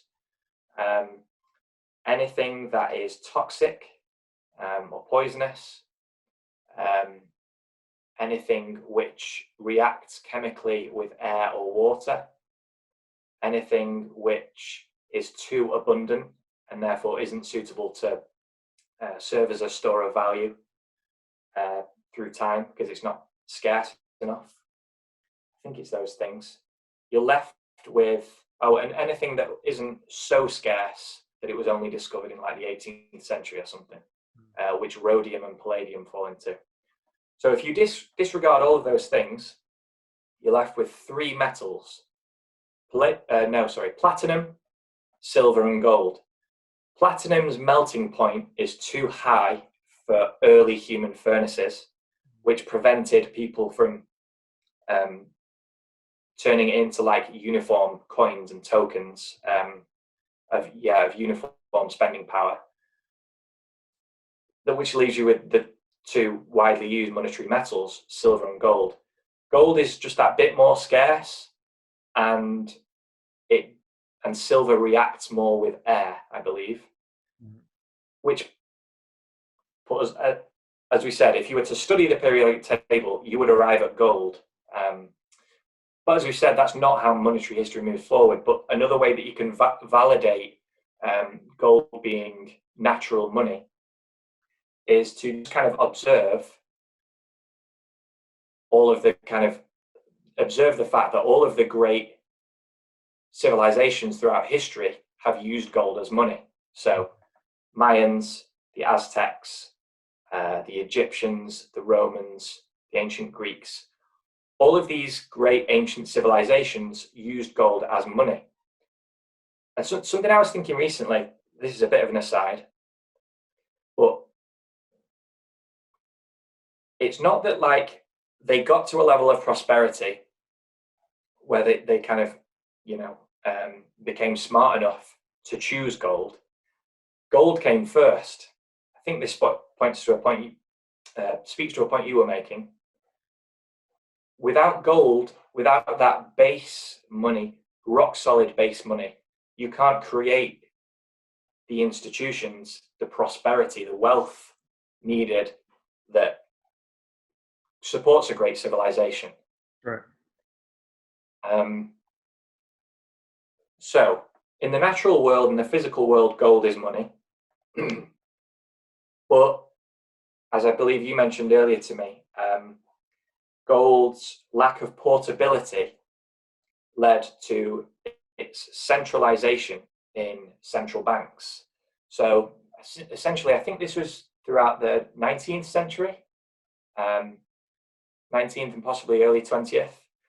There was a trend towards centralization of gold holdings, the population's gold holdings. First of all, in like commercial banks, I believe. But then at some point throughout history, in each of the great powers, societies, the government decreed that, or the government, at first it was kind of a bit softer. They kind of just asked to call it into the central bank, and in exchange we'll give you these notes which are more portable, and if you want you can redeem them for gold at the same time when you come into the bank. But what that did was that centralization of gold gave central banks, gave governments a monopoly on money. And what that allowed them to do was, when the next crisis hit, which for many countries was World War I, they were able to increase the supply of paper notes in circulation without increasing their gold holdings. So they essentially increased their own purchasing power at the expense of the holders of the currency. And once this was done the first time, so this is referred to as going off the gold standard, right? When you decouple your currency from an objective standard of value, which is, the free market value of gold. Or even just being a fractional reserve on a gold standard, right? There's many banks that maintained a gold standard across history, but they started issuing more paper than their gold reserves could justify. Therefore, they're running a fractional reserve, and every increment in that fraction is fraud, basically, because it's you have a promise to redeem for real money, but that promise cannot be fulfilled by the gold reserves. Exactly. So essentially, to simplify it, the 20th century is best understood as a progression away from money having an objective standard of value, which obviously limits the power of governments, towards money having zero objective standard of value and governments having complete control of the money supply. So it began with the centralization of gold. I think that was in the 19th century and early 20th century. It accelerated with World War I when a number of countries went off the gold standard. Another key event was the Great Depression, when I think a few countries went off it and never went back on it.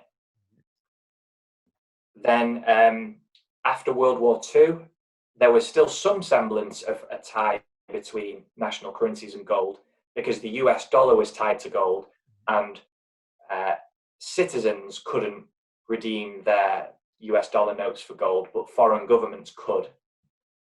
And then we get to 1971, which is the point in history that both Bitcoiners and Eric Weinstein point to as being the moment that everything changed. And that is the moment that national currencies were completely decoupled from gold, thus beginning this modern era of currencies which float and fluctuate freely in value against one another. So that's a kind of whistle-stop tour of monetary history. Yeah, no, that's wonderful.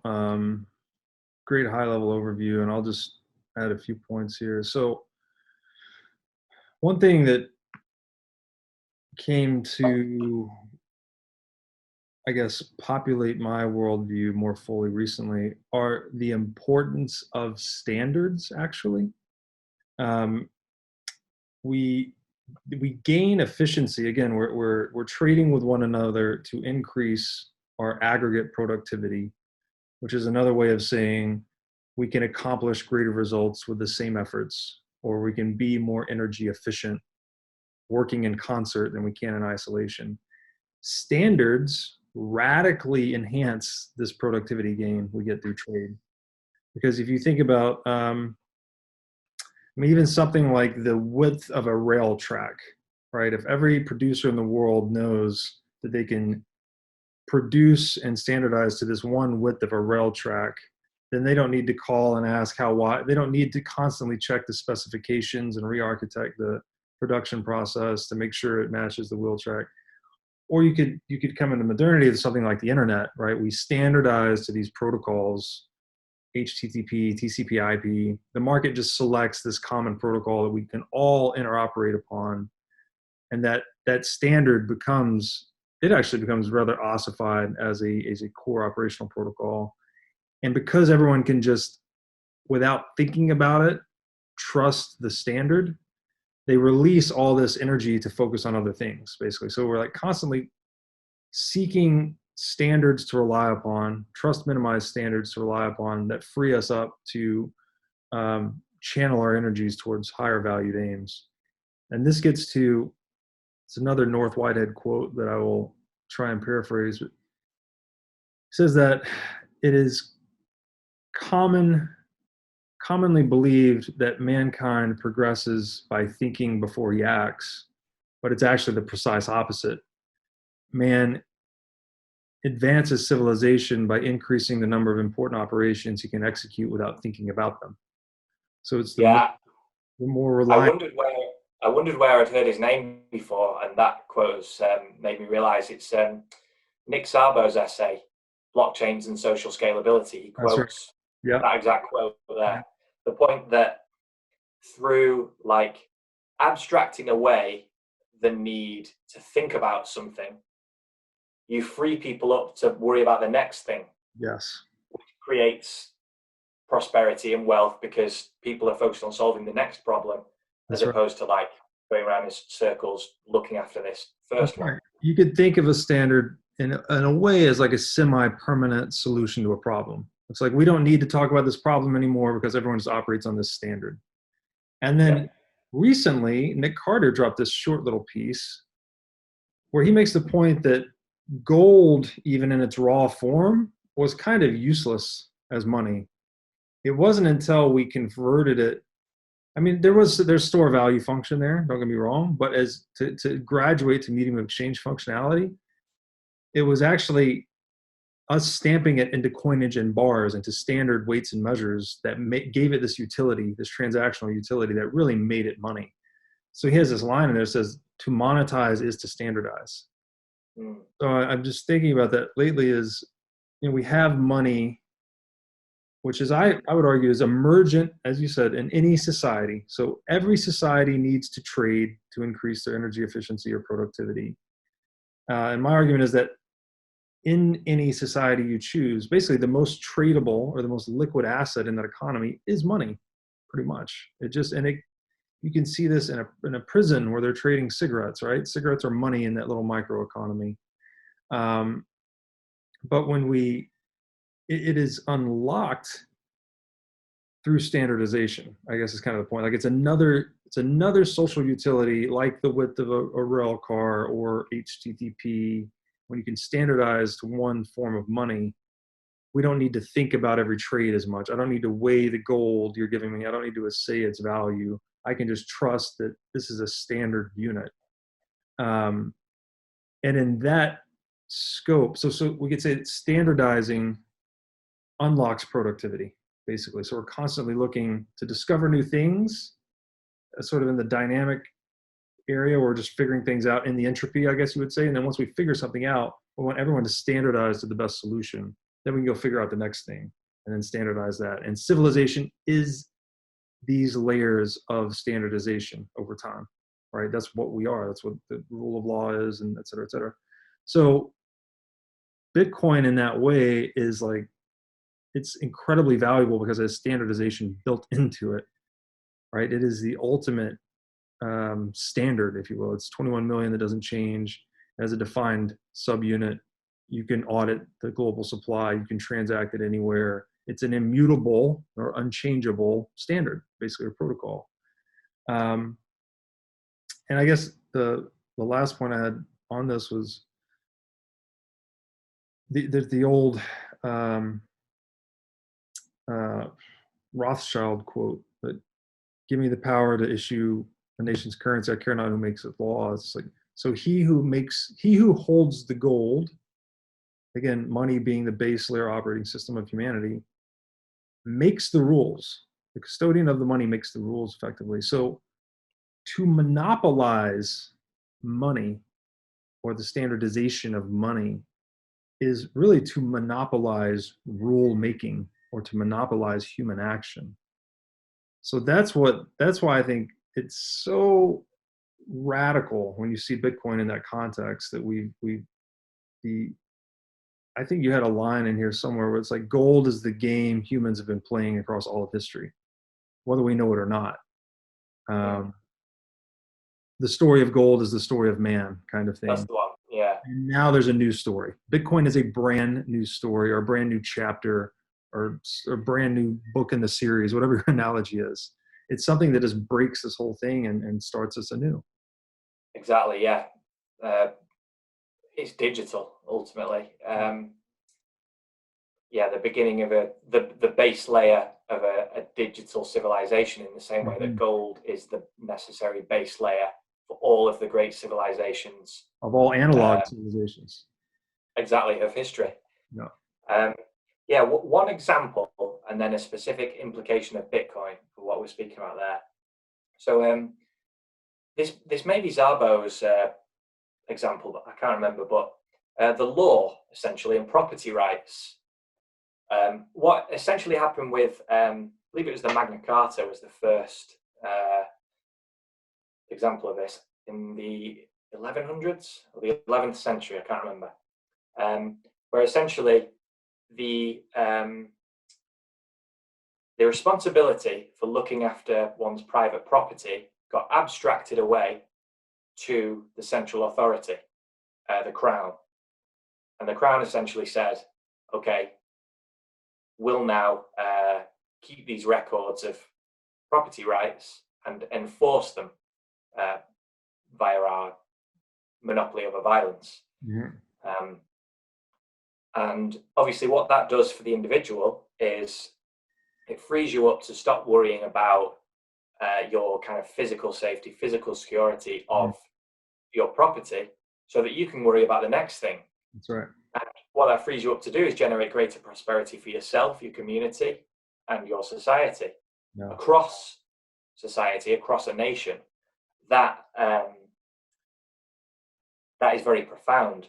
and it's been profound given enough time around the world, because a lot of property rights around the world find their origin in the Magna Carta, which was originally only enforceable in England. I guess as an aside, relevant to what we were just saying about Bitcoin, I think it's very significant that Bitcoin is global by design. I mean, it's actually like intergalactic by design, not intergalactic, interplanetary by design. The same for everyone, which is a big deal. And then, yeah, in terms of an implication of Bitcoin, and an example of something that it abstracts, think about how much human ingenuity is devoted towards trying to beat inflation. Right. All of these, we talk about the macro guys, all of that effort, like the best and brightest within society go into finance. Right. All as a way to just attempt to beat inflation. Right. Or benefit from it, yeah. Yeah, or benefit from it within a financialized economy. I guess Wall Street's a bad example because they're specifically looking to get very rich. The average person is just looking to keep their head above water. Right. They want to know that they want to be able to plan long term, and yeah, even for retirement or even beyond their own life and intergenerationally. And having an inflationary monetary paradigm means that is very, very hard to do. It's a great demand on our time. Lots of people try to educate themselves about investing. And the only reason they need to do that is because, as we said earlier, one of the assumptions that Bitcoin is challenged is that our monetary paradigm is not benign. Right. It changes our behavior. It demands our time, demands our attention. We have to try to beat inflation. And one of the ways that affects behavior is the number of people who buy houses, who put more of their wealth than they might otherwise into their house, because that your house tends to beat inflation. House prices tend to beat inflation. So it's like the leaking of that store of value use case, resulting in, which is one of the functions of money, resulting in the monetization of other assets like houses. So yeah, interesting stuff. And yeah, just if you speak about Bitcoin long enough, you start getting pretty galaxy brain quite quickly, right? I think that's why people love your stuff. Galaxy brain, Breedlove. I was already a bit galaxy brain before, but Bitcoin definitely threw a lot of fuel on the fire. 100%. Just to speak to a couple of points you just made there. So in the lens of standards, then we could think of property rights as kind of the standards of civilization, right? It gave us this means of interacting. And well, I guess you'd say property rights coupled with the rule of law. So we had recourse to this non-violent means of dispute resolution. If we disagree on who owns what property, we can go take recourse to the law instead of taking pitchforks to each other.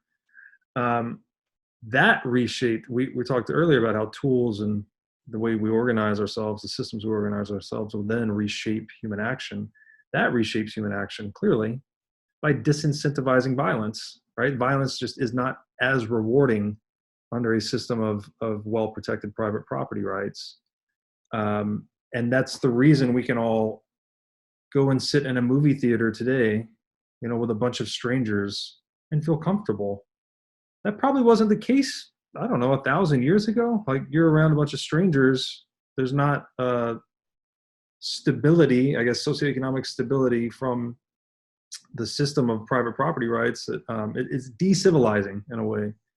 Yeah, certainly not at the scale we see. Like, you could go anywhere in the world and go to a cinema and you'd feel comfortable there. Right.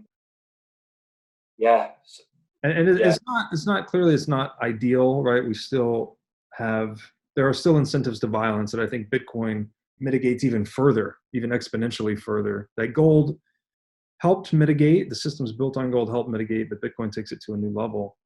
And to your point about everyone competing to outpace inflation, this is such a perverse situation because not only, so it's crowding out productive investment, right? If you can't, if inflation is eating you at 15% a year, plus there's cost of compliance on top of that, plus there's cost of taxation on top of that.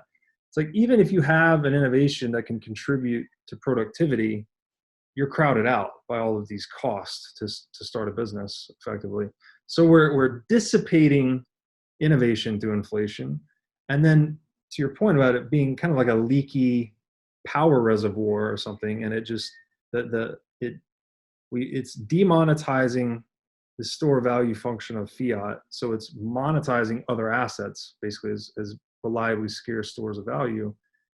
The home, which is most people's savings account under a fiat currency regime, when you bid up home prices beyond natural demand levels, you're actually exacerbating homelessness.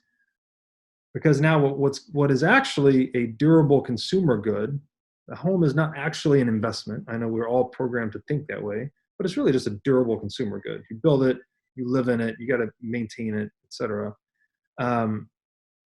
When you start buying those just to shelter yourself from inflation, it has a centralizing effect in that it's eviscerating the middle class, right? The rich get richer, the poor get poorer, and in this case, quite literally priced out of homes. Like, it is, you're taking homes off the market that would otherwise be used to satisfy demand for shelter, that are now being used to satisfy demand as protection from inflation.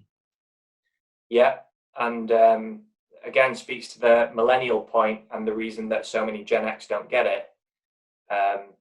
Gen X got into the housing market early, soon after the fiat monetary paradigm began. Right. And millennials are trying to get on the housing ladder when those house prices have already been bid up. Mm-hmm. But again, because these things are a trend and not, anything that's going to stop without the paradigm fundamentally changing, it's going to be worse for each successive generation. Which is why, so many people have an inkling that something is wrong, something is off. There's that subreddit, late stage capitalism. We're not in late stage capitalism, we're in late stage central banking. That's right. And, before I found Bitcoin, in terms of my looking for the source of the problem, I was in US terms, I would have been like a Bernie bro. In the UK, we had Jeremy Corbyn. He was a guy, he's left wing, he's outside the system. He points at the system and says, this is wrong, this is wrong, this is wrong, without stepping outside the system and really getting to the root of the problem. And I think that's the reason that these people are attractive, is because they speak to the fact that it's BS, but the reason they're tolerated by the establishment, and Bernie hasn't been kicked out of the Democratic Party, is because they don't actually rock the boat. All of their solutions are still fiat monetary dependent solutions. Right. And yeah, this is relevant to a few points so far. The point that this is kind of Gen X don't really get it. The depth of millennial disaffection, and therefore the kind of severity of the solutions we're willing to entertain. Just reaffirming the point that the monetary system is not benign. It changes behavior. It's eviscerating the middle class. It's making quality of life progressively worse for each successive generation. And, well, that's that, I guess. Right. And there's no hope without Bitcoin, frankly, right? Exactly. And going back to Weinstein, he has commented on Bitcoin directly and kind of indirectly.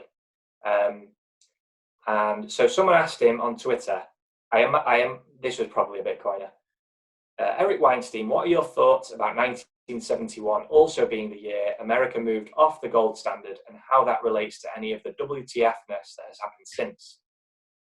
And his response was, folks attached to the gold standard get this wrong, in my opinion. The root cause of the 71 to 73 shift in the structure of the economy is upstream of our going off the gold standard. We went off the standard because of a change in the nature of innovation, science, and technology. So gold standard advocates see this as a morality play. We're paying a price for going off the gold standard. That's not it. We built growth-dependent institutions with unsustainable growth needs, so we had to go off the gold standard to defer broad institutional collapse until now. So growth dependent, meaning they were debt fueled, right? They were financed with debt that created an interest rate, which was the hurdle rate that had to be cleared for it to be a viable investment. And that is due to the fractional reserve model we moved on to, which ultimately culminated in going off the gold standard. So I think he's wrong here. Well, I think he's aware of the monetary stuff. He just doesn't see it as the core, the thing at the root. As he says, he thinks a change in the nature of innovation, science, and technology is at the root. Is upstream, in his words. And for me, two things. One is just that point that money is the base, money is the root. Everything, physics happens within academic institutions and corporations. Those things are downstream of the money. Mm-hmm. Second is the decision to go off the gold standard. So we built growth-dependent institutions with unsustainable growth needs, so we had to go off the standard to defer broad institutional collapse until now. Now, in the context of the generational point and the fact that each generation's quality of life, standard of living, is getting progressively worse, quite frankly, if your institutions fail, let them fail. Yes. Don't defer broad institutional collapse until 50 years later when it's your grandkids' problem. Right. Deal with it right then and there, and don't try to kick the can down the road, because now it's worse than it would have been otherwise. Right. So I want to parse this, actually. Growth-dependent institutions. What specifically does he mean by this? I think so. In the is it the Ted Cruz podcast? I think it is. He talks about so this being intertwined with the social contract. So if you think, he uses the example of like a professor. A university professor probably has, through the career, 20 to 30 students, most of which themselves hope to become professors, which is only possible if the institution grows.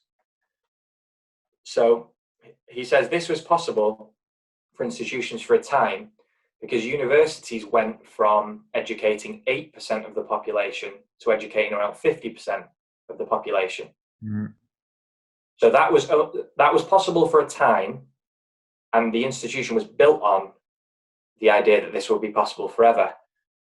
It's also true within corporations. He gives a similar example about how you want to move up to become partner in a law firm or a medical practice and whatever, but this is only possible if the company is growing.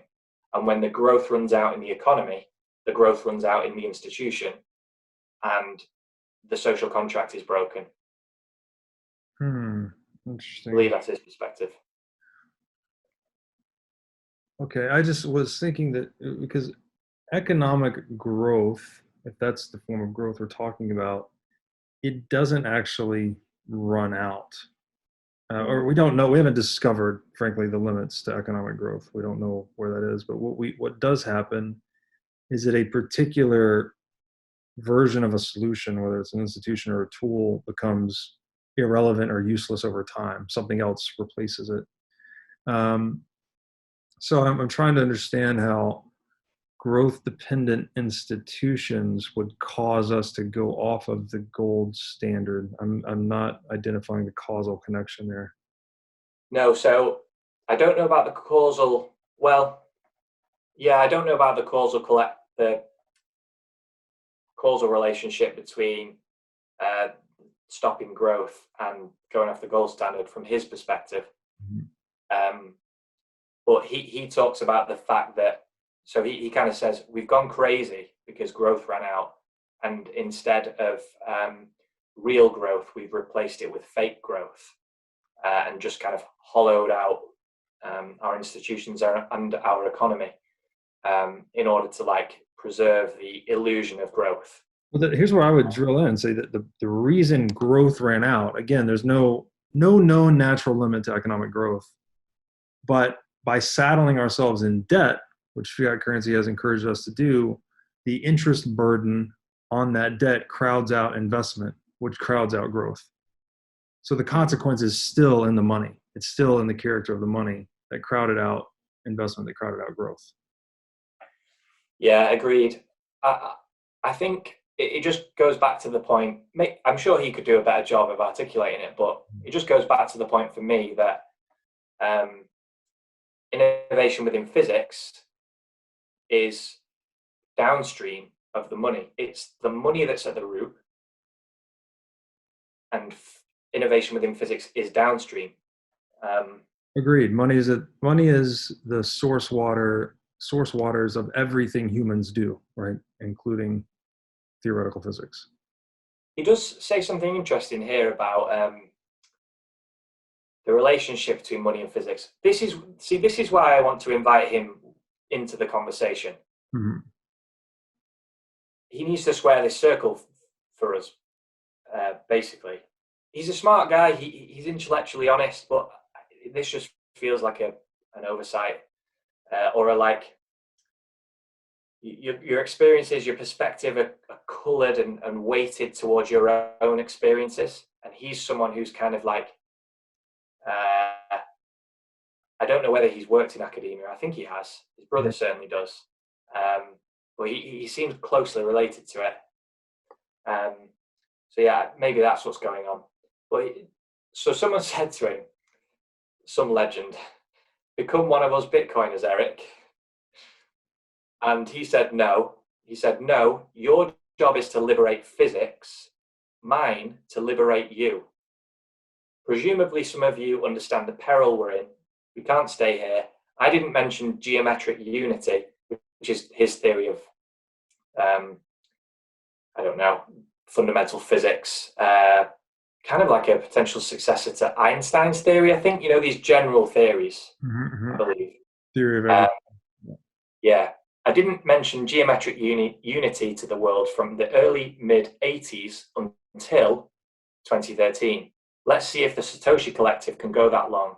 Bitcoiners are the logical saviors of physics, and post-Einsteinian space travel and local digital conservation laws are our best hopes. It starts kind of wishy-washy.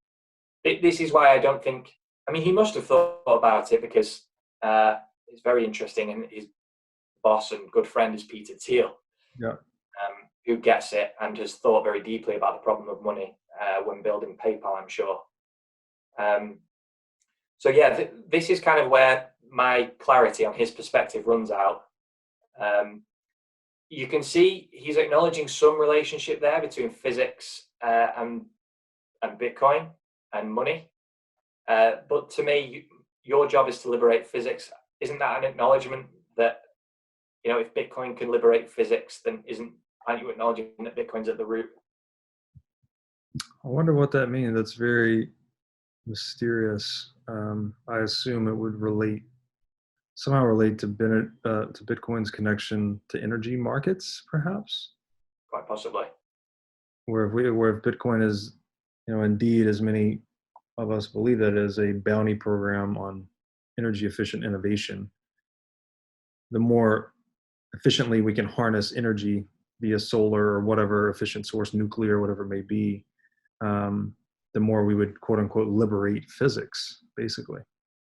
Yeah, I took it to mean like physics, the academic discipline.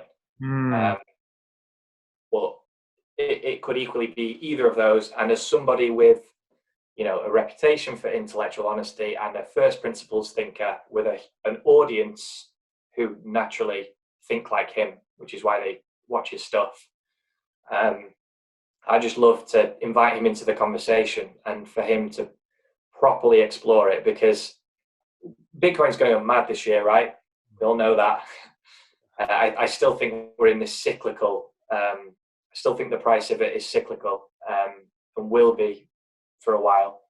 And with that brings increased attention. So I'd love to see him do a few episodes with prominent Bitcoiners specifically. He's interviewed like crypto enthusiasts and blockchain enthusiasts, but not Bitcoiners as far as I know. And I'd love to see Saylor talk to him. I'd love to talk to him. I'd love Safety to go on the portal, and yourself as well. He not to get too off on a tangent, but he did have some connection to a shitcoin project. I want to say EOS. Is that right? Oh, right. Didn't know that. I think I've seen him speak once about EOS. I don't know many of the details, but just to add some more context there, he may have had divergent incentives from Bitcoin at one point. Fair enough. Yeah. So we've laid out this framework about the Bitcoiner's perspective on what's going wrong with the world and what the solution might be at a kind of meta level, and we've dived in a little bit. But I think it makes sense to apply this framework in a few different ways to kind of qualitatively explore exactly how problems with the money are causing the observable problems, like on the street, in society, and within our lives. And for me, the most interesting one is that central bank intervention robs society of its course correction mechanism. Mm. You've spoken about feedback and how this is ongoing. And the way I think about it is, when you hit a period of economic difficulty, you are getting feedback from some economic phenomenon that something's not quite right. Right. But the problem is, when a problem manifests itself in a national economy, and the manager of the national economy has this lever of monetary policy, rather than face reality and solve the underlying problem, they turn on the money taps. Now, the underlying problem could be anything. It could be you might not be producing young people, young workers, through your education system with the right skills to thrive, to prosper, to solve the problems of the day. It might be that you've underinvested in a specific area of infrastructure, that your transport links aren't good enough, that your values are off. You've become greedy, or you've taken your eye off the ball and complacent. When you hit a period of economic difficulty, when your economy goes into recession, as they say, the Keynesian assumption is that the right thing to do is for the government to step in and do those things we spoke about earlier. Stimulate consumer spending, encourage investment, bolster confidence. They do this through interest rates, the suppression of interest rates, and driving those down, which has its own effect, and quantitative easing, as well as like buying toxic assets, buying bad assets to remove them from companies' balance sheets. Essentially, what this does is it plasters over the cracks in your economy rather than solving the structural issues. And over the course of decades, as I've said, you've robbed society of its course correction mechanism. So you might be way off course in terms of your cultural priorities, your values that have emerged, and any economic phenomenon that the national economic manager has control over might be completely off. But for decades, you haven't confronted any of those things. Yeah. No, it's a great point. And I always point this back to, this is a Talebian notion related to skin in the game, that he says that pain and information are indistinguishable. Actually, we can think of information itself, it is basically the resolution to entropy. So there was uncertainty there before, and then we encountered the uncertainty and learned something as a result. So we changed either our behavior or our structure or whatever it is to deal with that. What was formerly uncertainty is now a certainty. It's another piece to our model, basically a piece to our mental model, a piece to our map, another unshading of unexplored territory kind of thing. And when you take away the pain, right, through quantitative easing or analgesic or whatever, you're actually disrupting the ability to adapt. The organism or the organization cannot respond to the changes in conditions where it went wrong. It's not able to learn from its own mistakes. The cost of those mistakes in a central banked economy, at least, are now externalized onto society via inflation. And so you end up with these, ineffective bureaucracies, unaccountable to their P&L, zombie companies, all these things. And it's all because I guess you could argue that it's well-intentioned, right? The government needs to step in and save the day and make sure everyone's got their Band-Aids and, change the rules a little bit so we don't misstep again. But what you're actually doing is just delaying and exacerbating the inevitable volatility, because there will be a course correction back to reality at some point. You cannot fool economic reality or otherwise. So here again is that concept of iatrogenics, where the central bank or the government is trying to be a quote unquote healer, but it is in fact, assuming that's the ostensible aim, by the way. I'm not arguing or agreeing that that's the actual intention. Like I said earlier, I'm not entirely sure if this is the greatest criminal enterprise in human history or just the most misguided. I'm not sure which one. Can only really be one of the two, I think, maybe a combination of both. But it undoubtedly is harmful to the adaptivity of individuals and civilization across time. And adaptivity is longevity. If you cannot adapt to a universe that's pervaded by entropy, then you will fail over time. Yeah. So, brings me perfectly to my next point. The kind of emergent consequence of this is that society becomes insulated from consequence. It's like we're robbed of agency. We're like toddlers in a playground. Mm-hmm. We don't bump up against reality. So for decade after decade, we don't correct course. This has like both economic and cultural implications. Economically, it results in increasing fragility because all those problems that you've just plastered over are still there. And like the kind of the forest fire analogy, when you suppress the little ones, all you end up getting is a huge one in the long term.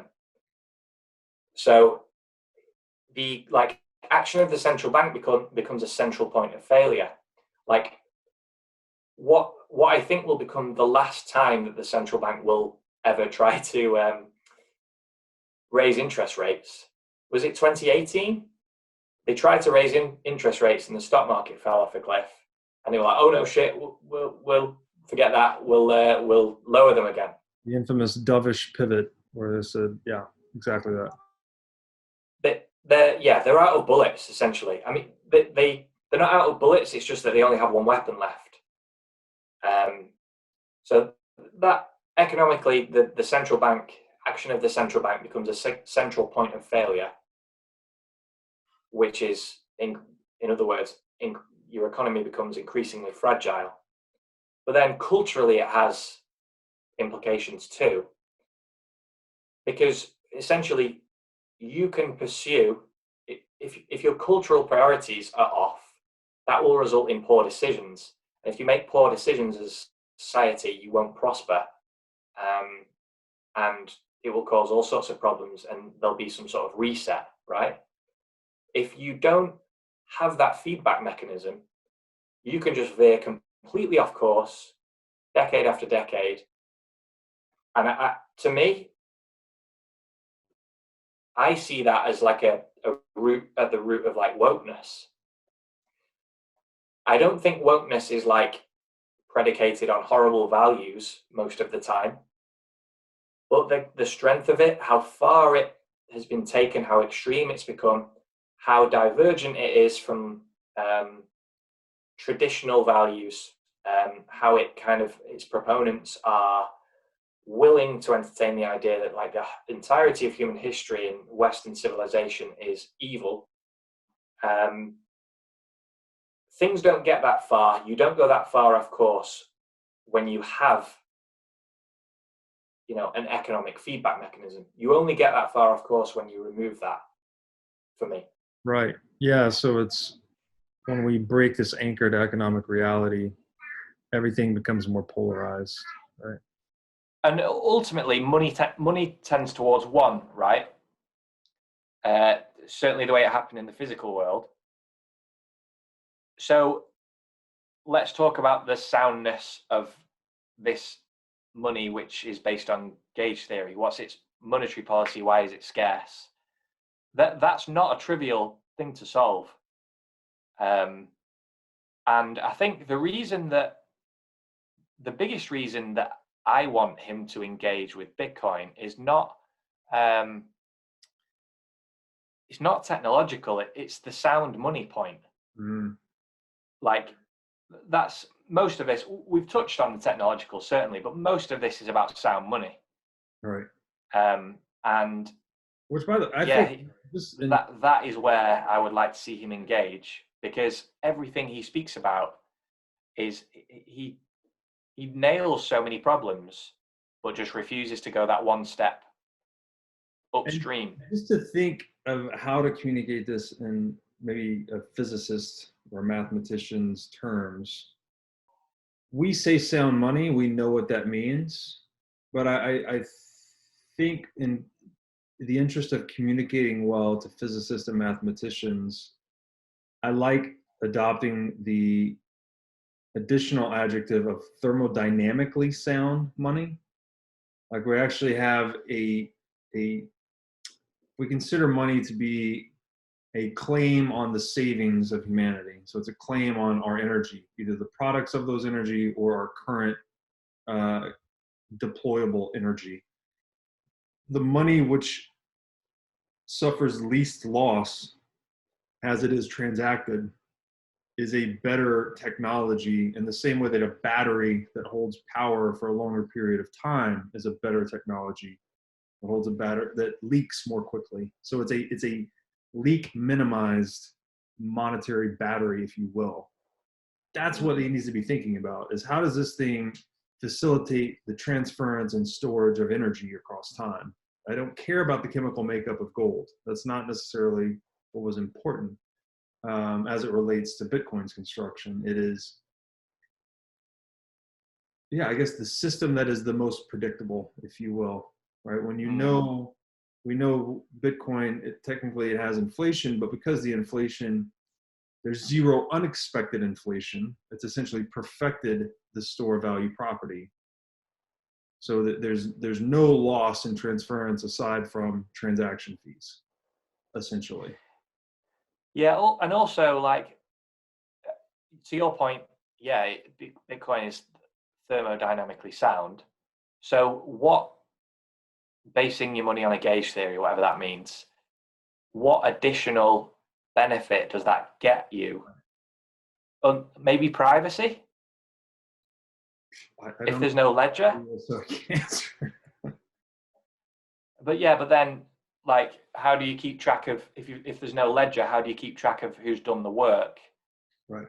In Bitcoin, that is, you know, who gets the block reward, and therefore, how do you incentivize people to take part? And therefore, how is it decentralized, which is key to soundness? Right. There's just trade-offs at the base layer, right? You can't, to my knowledge, it's impossible to have privacy and assurance of supply cap at the base layer. So yeah, I just love him. I'd love to see him converse with Bitcoiners. Peter Thiel, I listened to a podcast episode with him the other day. I think I mentioned this to you about how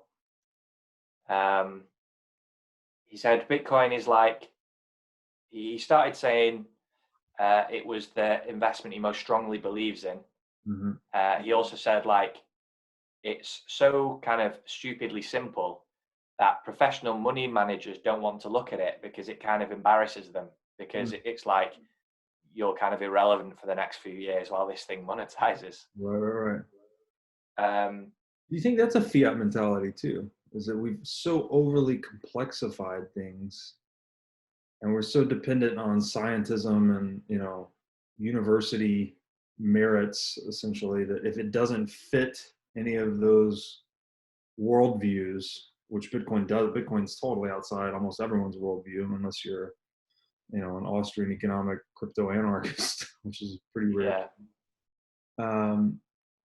That is deceivingly simple. Yeah, and it you think about the power that Wall Street has over our economies. That's a huge chunk of that goes away in terms of when we move beyond a inflationary monetary paradigm, because there's no, as Saylor says, hurdle rate to beat. Right. You literally store your wealth in sound money and watch your purchasing power increase over time. Don't worry about it. Right.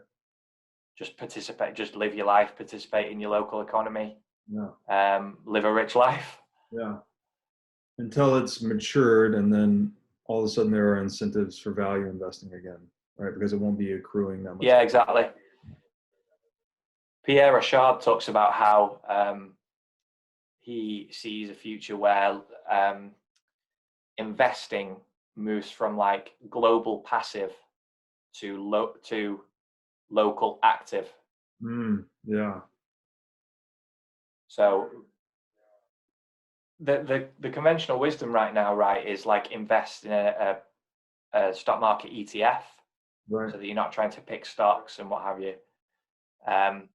But then that's a problem in itself, because then those things become monetized, and then there's no price discovery happening on the underlying companies. That's Mike Green's point, who debated Nick Carter. That's what hard money is, by the way. It is your passive. It's an index to passive global productivity, right? I'm holding a money that's of a relatively fixed supply. We're creating more goods and services in the world. If there's assuming we're at a global hard money, right, Bitcoin standard, that money is increasing in purchasing power in tandem with global GDP growth. So it's like a non-counterparty global index fund investment. So I would argue that the index funds we have today, yeah, it's a very interesting framing, are again a product of us compromising that aspect of money. Right? We've gotten away from holding gold as providing that service. We have all these regional fiat currencies. So now we have the age of the index fund with this global passive investing, and that creates its own distortions. Right, where people are allocating into index funds based on market cap weighting. So they're literally just buying them because they're big. And then all the companies beneath that are then incentivized to get too big to fail or die trying. So it doesn't become a game of satisfying wants anymore. It's just playing the political game to get as big as possible and hopefully get a bailout when things get dicey. So we've been talking about the root cause of the problems in our world being the money, and in tracing these things back to the root, back to the moving away from the gold standard, money being tied to some objective standard of value and being corrupted, and what that essentially means. So, and yeah, I guess I'd just like to round off the point and like reaffirm it. just to kind of summarize everything that we've said at a kind of higher level.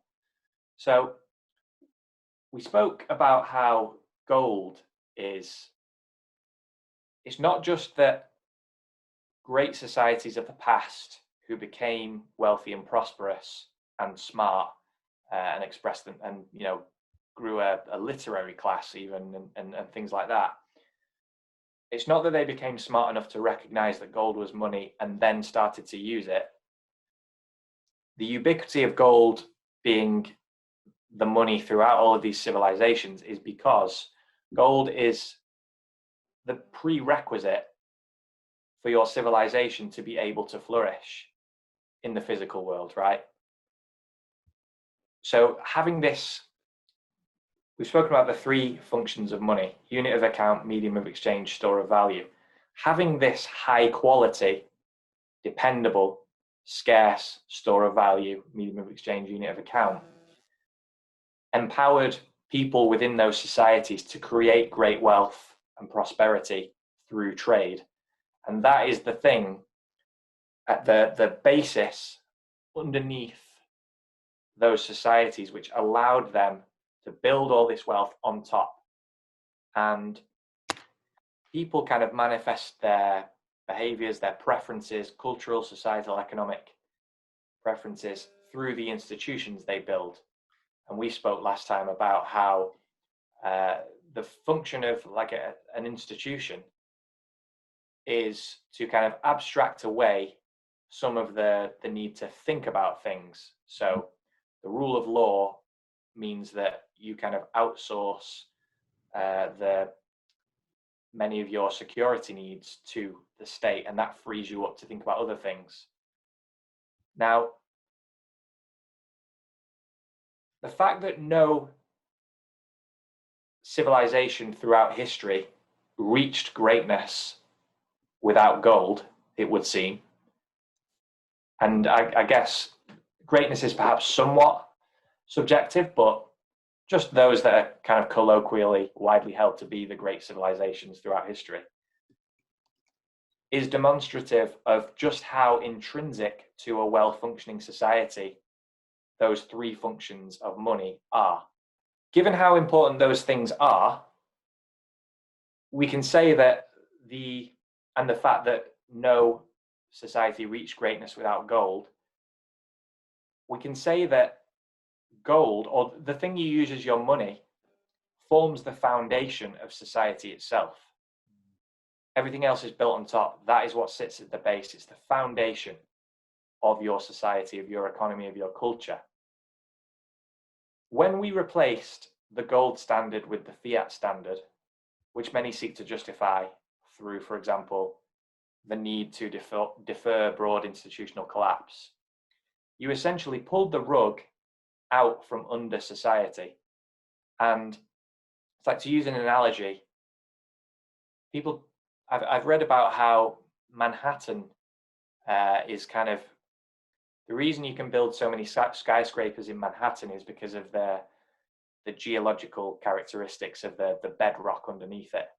And it's like, if you look at a map of Manhattan, like there's no skyscrapers between, it's Midtown and either uptown or downtown. And it's because the geological makeup of the bedrock changes, right? So essentially what we did was we built Manhattan on this firm bedrock, this firm grounding, and then we replaced the foundation with sand. So the thing which had underpinned and facilitated our rise to greatness, gold, on top of which we had built our economy, institutions, had shaped the character of our culture, we were replaced with something entirely different. And yeah, so sometimes I like to think about, you know how when you think about people of the past, peoples of the past, civilizations of the past, you take this like 50,000 foot, really far removed view. Sometimes I like to think about how people will see the times that we're living through in the future. And I really think that any account that doesn't focus on the character of the money and the way that that has affected culture will be incomplete. And I really think this is like the kind of primary lens to take to understand society. So we've spoken about how economics is the study of scarcity. And ultimately, when you have an objective standard of value, when your currency is tied to an objective standard of value, scarcity is properly priced. Everything is properly priced.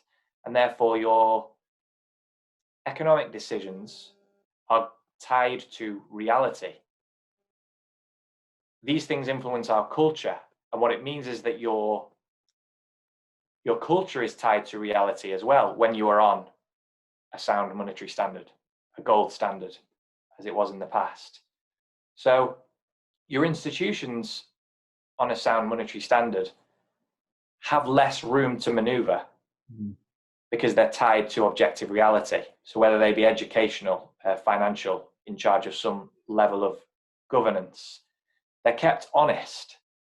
Everyone's on the same footing because nobody's any closer to the money spigot, as Sabo likes to say. Whereas on a fiat standard, you're attempting to continue the activities of your institutions despite having severed the tie to objective reality, giving your institutions essentially a hell of a lot of room to maneuver, removing the tie of your culture and economic activities from that of objective reality. And so it's almost like, why would you even expect for things to keep working when you replace this thing that is so fundamental? And I think to round off this point, it's semi-related to a point I've heard you make before about how fiat money kind of embeds dishonesty into the system. For whatever reason you go off a sound monetary standard, what comes next is inevitable, and that is deception. Central bankers, politicians, economists are hugely disincentivized to talk about the long-term pernicious effects of monetary inflation and the effects of monetary policy. And so economists are incentivized not to look at it. They kind of hold the assumptions of their economic paradigm, the Keynesian economic paradigm, to be true, and they don't look outside them. Politicians don't want to look outside them because if they stay within the paradigm, they acknowledge or they kind of build their framework with inflation being a core part of it. They can promise more. Just look what happened to Ron Paul, right? Here's a guy who has been speaking about a lot of this for decades, right? And he's been, I think there are those who like him, but in popular culture, he's seen as like really fringe, a throwback, and was kind of attacked for a while.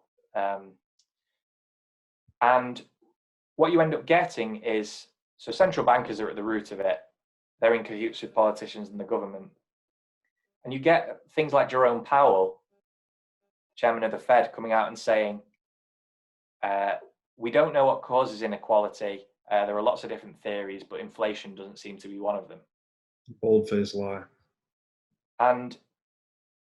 But again, that Munger quote, show me the incentives, I'll show you the outcome. You almost can't acknowledge it within the system, because if you did, there'd be a revolt. This thing that is currently on a societal level quite niche, kind of Austrian economics, sound money advocacy, Bitcoinism, if you want to call it that is currently quite niche, would be widespread, and you couldn't get away with it. The institutions which are predicated on this fiat monetary paradigm wouldn't be possible. So speaking about how the thing which is at the base, the money which allows the institutions to be built on top of it, the culture to be built on top of it, shapes the character of the economy and your culture. When you move from an objective standard of value, which is closely tied to reality, and you move towards one which has that tie severed, you embed dishonesty into the system. It's like the original sin of the system. Dishonesty is embedded. We all know that politicians are dishonest, right? They don't say what they mean and what have you. But we also acknowledge that this is somehow the norm and to be expected. And I think that's the kind of lens that most people are missing, which is it's embedded into the system at the very root because it's embedded into the money. I think it's a great point. So the line of, and this is, I think it's very interesting, you tied that together in a way I hadn't directly thought about it before, is that the entire purpose of an institution is really to reduce the amount of thought we need to apply to something, to solving a problem, the number of brain cycles that need to go into solving this problem. The institution becomes kind of a protocol, right? We all just kind of trust that it works in the way that it works, and we reallocate our attention to other aims, more or less. And in that way, an institution, in an ideal sense, is actually creating an energetic surplus or improving productivity, right? It's letting us accomplish the same results with less effort, less brain cycles. But it needs to be anchored in objective reality to determine whether it's producing, whether it's doing its intended purpose. Either it is creating this energy surplus or improving productivity by successfully accomplishing an objective without us having to think about it as much, or perhaps it's creating an economic deficit or an energy deficit, in which case it needs to be disbanded, right? It needs to be like any private enterprise, it should be bankrupted, torn down. The capital that it comprises it should be reallocated to other aims. But when we break gold, right, or we break our connection to gold, we've broken money's anchor into objective reality. We've severed the skin in the game of these institutions. So now, what do? They've been given this unlimited latitude, right? They're like all organisms and organizations, they're self-interested, so they're going to fight for their own survival. But now they're not accountable to a P&L. So of course, what happens? They become deceptive. They start lying about what they're doing, because even if they're not creating value, how are they relevant in the world? And if they're going to fight for their own self-interest, that natural divergence between the value they're destroying and the impulse to survive, right, at an institutional level, means they're going to lie. There's going to be deception built into the organization. So it's back to this core Talebian principle of, when you remove skin in the game, systems rot, right? In this case, the rot being corruption and dishonesty. And that is what the central bank is. It is perhaps intended, for whatever reason you think it was set up for, it has diverged so far from its original purpose and become so corroded by rot and corruption that it's, barely recognizable at this point. And that is the dominant institution in the world. The dominant institution in the world is riddled with corruption today. And that, I think, is why Bitcoin is so damn important. It's an alternative system that forces you to be responsible and have skin in the game, be accountable to your P&L, be accountable for your own actions. That stands in contradistinction to this totally unaccountable system that is basically plundering the Commonwealth at will with every dollar printed. Yeah, and what I like about these kind of explorations of the morality around Bitcoin and sound money versus fiat is that, so I grew up within a paradigm that was kind of like very kind of left wing, and I think for a lot of people, so I said that if I was like American, I'd have been like a Bernie bro. That's like the equivalent, the US equivalent. I think what a lot of people on the left recognize is that a lot of the inequality in society is unearned, and that on some level, the way capital and privilege are allocated throughout society is just BS. Mm. And we've our morality, our culture, and the way we think about justice in the world and the way we should live and morality is shaped by this fiat monetary paradigm. And the reason I like kind of meditating on this stuff is if I could, I often see people on Twitter or the news or whatever, and I think if I could short you, I would. Yeah. And if I could short like mainstream kind of contemporary thought in so many different domains on the environment, on social justice, on whatever, I really would. And when it comes to Bitcoin, speaking about forecasting into the future and how any forecast into, you know, the 2030s and beyond needs to factor in $1 million+ per Bitcoin, or whatever the equivalent market cap size is, and therefore its influence in the world.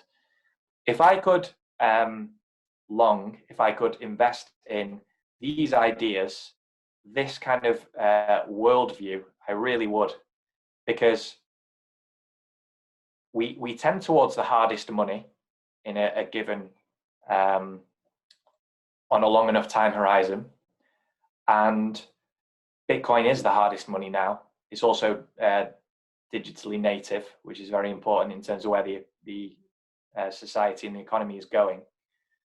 So when I kind of discuss this kind of thing with Bitcoiners, I kind of think of it as we're exploring and trying to and understanding what will be the kind of bedrock of morality as we go through the 21st century.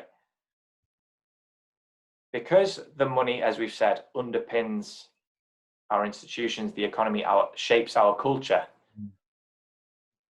Understanding Bitcoinism, as I think Nick Carter has called it, and the kind of beliefs around it, and the emergent kind of culture that is currently very kind of nascent, is like understanding the future. These things will become more widely held, Right. and sound money will become the bedrock of morality, tradition, our institutions once again. So I just find that very interesting. Yeah, we're back to I love this quote, and I feel like when I say it, most people are just kind of glossed over and they don't take it as deeply as maybe I sense that it is that human nature is like water. It takes the shape of its container. All right, we're back to this. What are the incentives? You're pouring these patterns of human action across time into certain defined bounds, right? These socioeconomic systems have boundaries and incentives built into them. And the behavior, again, is emergent of those structures that we're building. And that's why Gen X accumulated a ton of wealth and now they have sugar babies. That's why millennials buy avocado and toast instead of houses. And that's why the Bitcoiners of tomorrow will have low time preference, free private cities, elevated social morality, all of these things. They emerge from the system we're operating in. So that's where I don't think Bitcoiners get it, I think to an extent, that this is an entirely new socioeconomic paradigm, not just economic, because it actually influences our morality and our social systems and our communities even. That is, it's alternative and in many ways antithetical to everything we know today. all of the systems we know today, Bitcoin is a foundation to something entirely new. And that's why it is very difficult to describe in just a few words, very difficult to even imagine the implications of where this takes us. We're talking about something as significant as the transition from, possibly the agricultural into the industrial age, or even greater. And yeah, it's also what makes it so exciting. The possibilities are seemingly limitless. Yeah, true. And it also, I try to observe my own mind because, ultimately I'm just a human who recognizes the implications of sound money and the way that they are shaping my incentives. And one of the things that I find myself thinking about is it's going to pay far more to invest your time and reputation in your local community than it has been in the past. We're also moving into a more digital world. I don't fully understand the implications of that, but we spoke about how the seat of government, the person you put into government every 4 or 5 years, that's becoming more important because that seat has accrued more power. But in understanding that that power will naturally decentralize when the monetary pressures towards centralization are taken away and the technological pressures towards decentralization are kind of respected and unleashed because you don't have the money standing in the way of them. Once you kind of start to try to apply that to your own life and think about how to allocate your time. And that's one of the things that I've noticed is, but there's more of an incentive to engage in your local community. And I think I was speaking about the things I would short. One of the things I would long is like localism. Yeah, I can't articulate it beyond that, but I find myself intrigued by Taleb and I think his name's Joe Norman, one of his collaborators, their attitudes towards localism. And just trying to understand what Bitcoin means for the future, because there is a deterministic relationship between the money and the economy and the culture. And if you understand Bitcoin now and you try to project its implications into the future for yourself, then you are understanding the nature of the future of society. Yeah, I'm intrigued by this as well, because I agree that if we just look at government, I think post-Bitcoin, we could say with a high degree of certainty that government will tend to relocalize.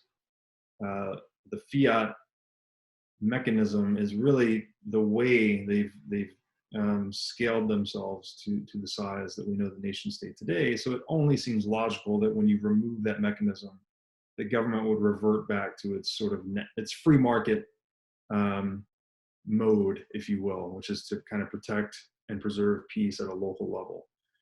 So with that comes a collapse in international global warfare, violence in general, and this is the whole sovereign individual thesis. But then I also wonder, in the digital age, how far is this going to progress? Like we see today, it's all through all of the digital existence is intermediated mostly through screen time, either your laptop or your smartphone. But as the hardware is increasingly out of the way, so to speak, whether this is Google Glasses, augmented reality, virtual reality even, will those become much more of a component of our lives, our day-to-day lives, like these virtual communities? If the technology gets to a point where it's hard to distinguish between the real world and the virtual world, and we're all able to assemble on, all of us Bitcoiners can assemble in some virtual island and have a party together and talk and chat, all these things, will that actually be a thing? it sounds fanciful now, but the way the acceleration in which the digital age has been unfolding, like every passing year, makes me think it's more and more of a possibility. And I've also been reading Jeff Booth's book recently, The Price of Tomorrow, which, what a deceiving title, by the way. I thought I was going to read a book about focused on economics and deflation, which it is in a way, but it's really more focused on the technology itself. And he's talking about augmented and virtual reality and how quickly innovation is accelerating and how deflationary that will be to prices. Because again, it's as we increase productivity, prices should come down naturally as a result. And the entire premise of central banking is on increasing prices. They need to erode real debt burdens over time with inflation so that they can protect the interest of the biggest debtor in the room, which is government. So the book's wonderful, by the way. And it just goes into the rate at which technology is accelerating these domains, augmented and virtual reality. And it goes back to my long held thesis on the world that I grew up playing video games. One of the main ones that I played was this massive online multiplayer game called Diablo 2. And I learned a lot actually in this game because there were markets inside of the game, so you could buy and sell items and you could become wealthy and whatnot. And also learned how to type really fast. But I was left with the impression, because by towards the end of my years playing this game, the items you could find, there were rare items in the game, they started selling for real money on eBay. People were paying thousands of dollars for a sword or a shield or different things like that. So it left me with this impression that there's value to be had in the digital world. It doesn't need to be anchored into the real world necessarily.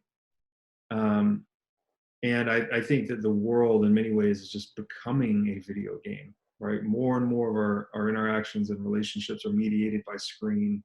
I mean, people are dating. Dating's like a video game now. You're swiping left, you're swiping right, you're making little advertisements, trading stocks, almost everything you do, buying car insurance, everything you do is online now, and they're trying to gamify everything that exists. So, yeah, I just wonder what it's going to be like. Like, we'll have more localism in analog reality, but potentially more globalism, if you would call it that, in digital reality, where you can just be everywhere and nowhere instantaneously.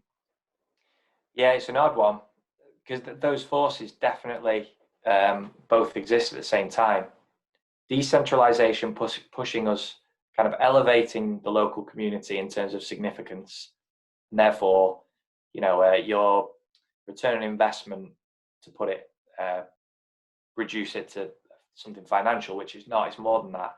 But your return on investment, return on time invested, is going to be more because your local community is more significant in whatever way. But yeah, digital technology is global by design. Bitcoin is global by design and by default. It doesn't understand geography or national borders. Mm-hmm. Yeah, very interesting one. I think the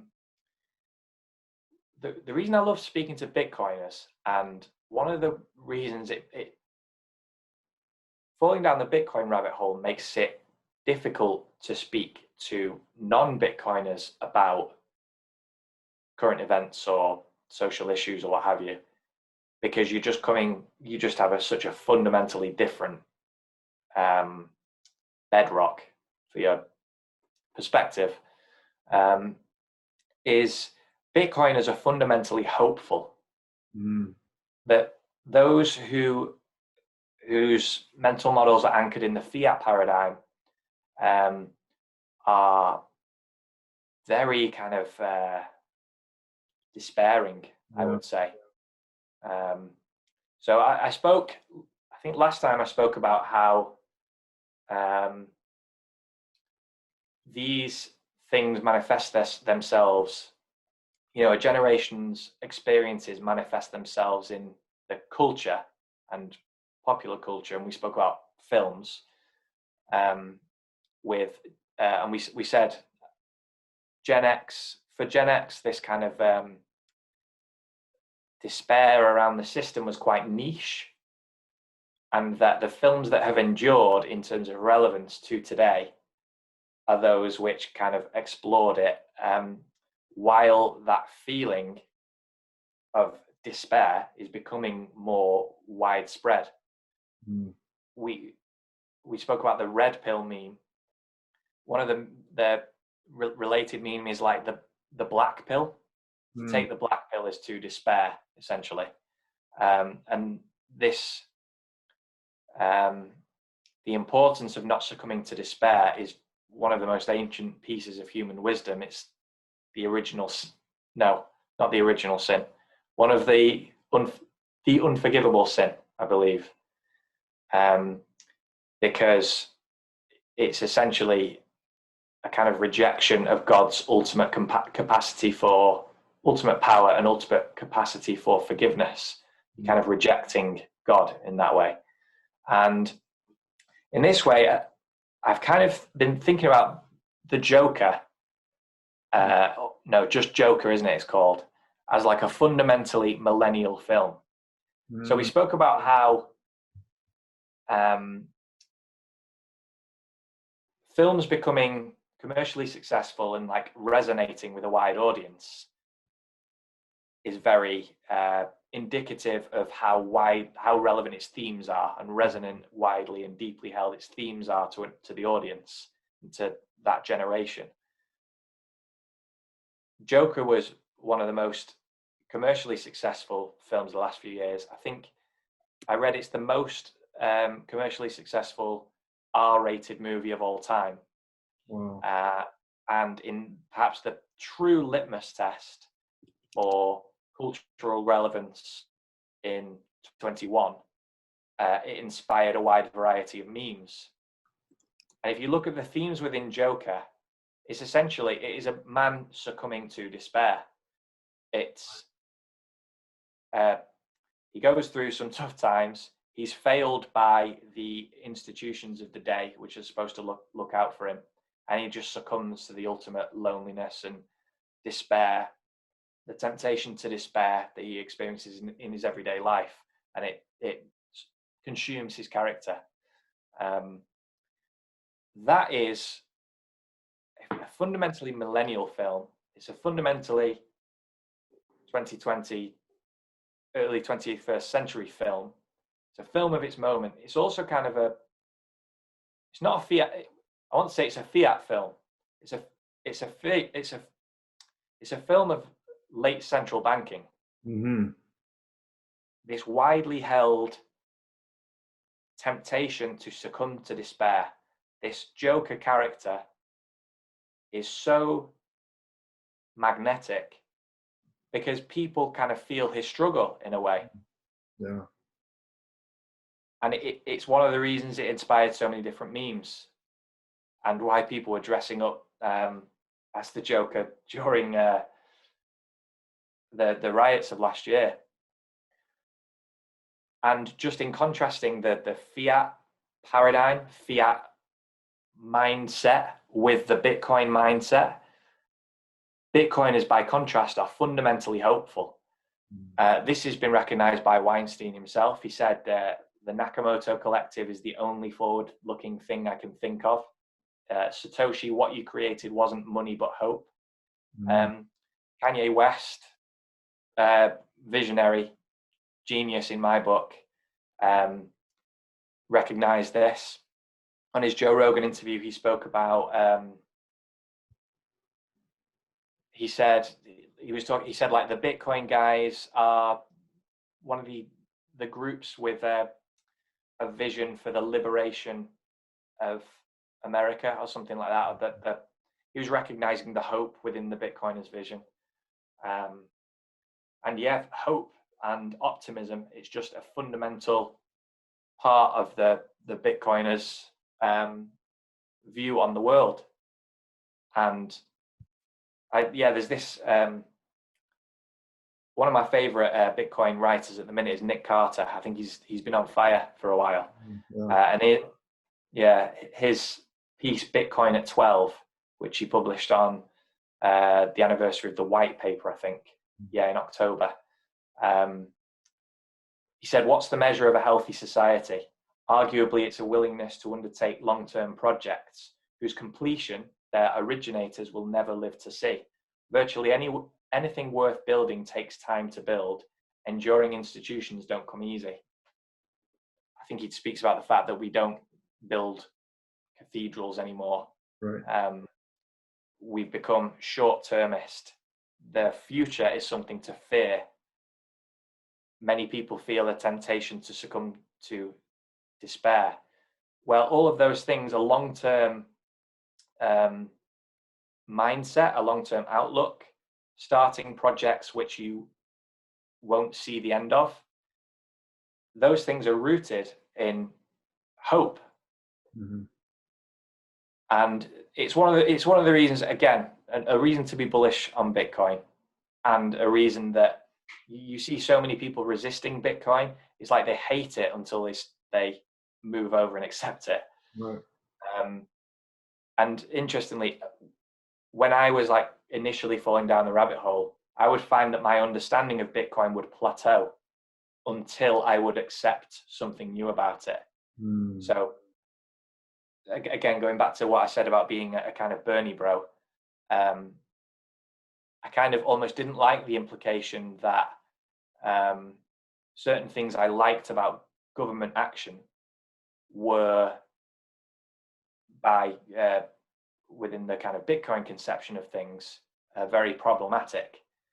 And my understanding of Bitcoin just plateaued until I moved forward and accepted that. So yeah, it bends not just economic reality, but cultural reality and people's way of thinking to its fundamental scarcity. Yeah, and it's another reason to be bullish, not just Bitcoin, but Bitcoiners. We're fundamentally hopeful. We're long-term thinkers. We have low time preference. And yeah, just fundamentally hopeful. Yeah, I think it's clearly an excellent point.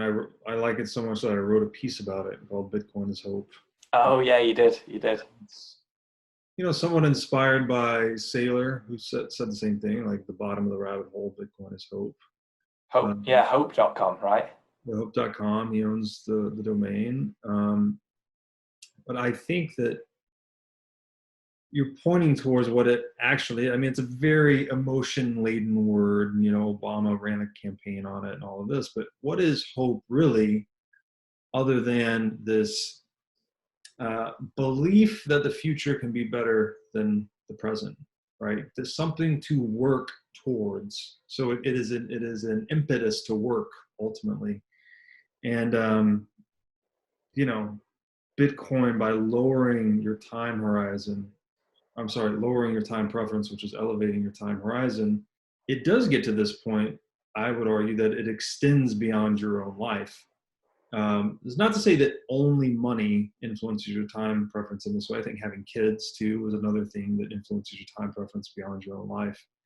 But it's certainly by encouraging you to ask these fundamental questions about reality, like what is money, what is government, you start to look at things at a much higher level.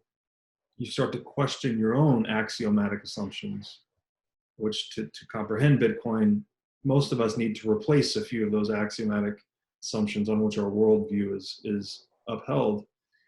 And in that process, I think you find hope ultimately, because this is a way to rebuild the world that is more conducive and reflective of the voice of the people, right? It's like it's power returning to the people, and the old democratic adage Bitcoin is power to the people ultimately. It's a defraying of the institutions that have tried to grab on to people and control them and corral them via these tax farms we call central banks. And it's a liberation from the matrix in many ways, not only in your own perception, but in the actual harvesting of your life force that occurs through quantitative easing and inflation. Like we're all being robbed all the time. We don't all know it, but we all feel it for sure. And this, Bitcoin is the great hope of Bitcoin is to remove that unnecessary anxiety from our lives. Yeah, I think it's telling that Bitcoiners have kind of adopted the Mars mission and the Mars vision. Lots of Bitcoiners very interested in that. I've read numerous things on it, and there are numerous Bitcoiners who have begun to think in terms of like Kardashev scales, which is, so the Kardashev scale, I believe it refers to like the energy consumption of different theoretical civilizations. Without knowing the specifics, there is a point on this scale or this civilization is harnessing enough energy that it could be intergalactic, right? Yeah.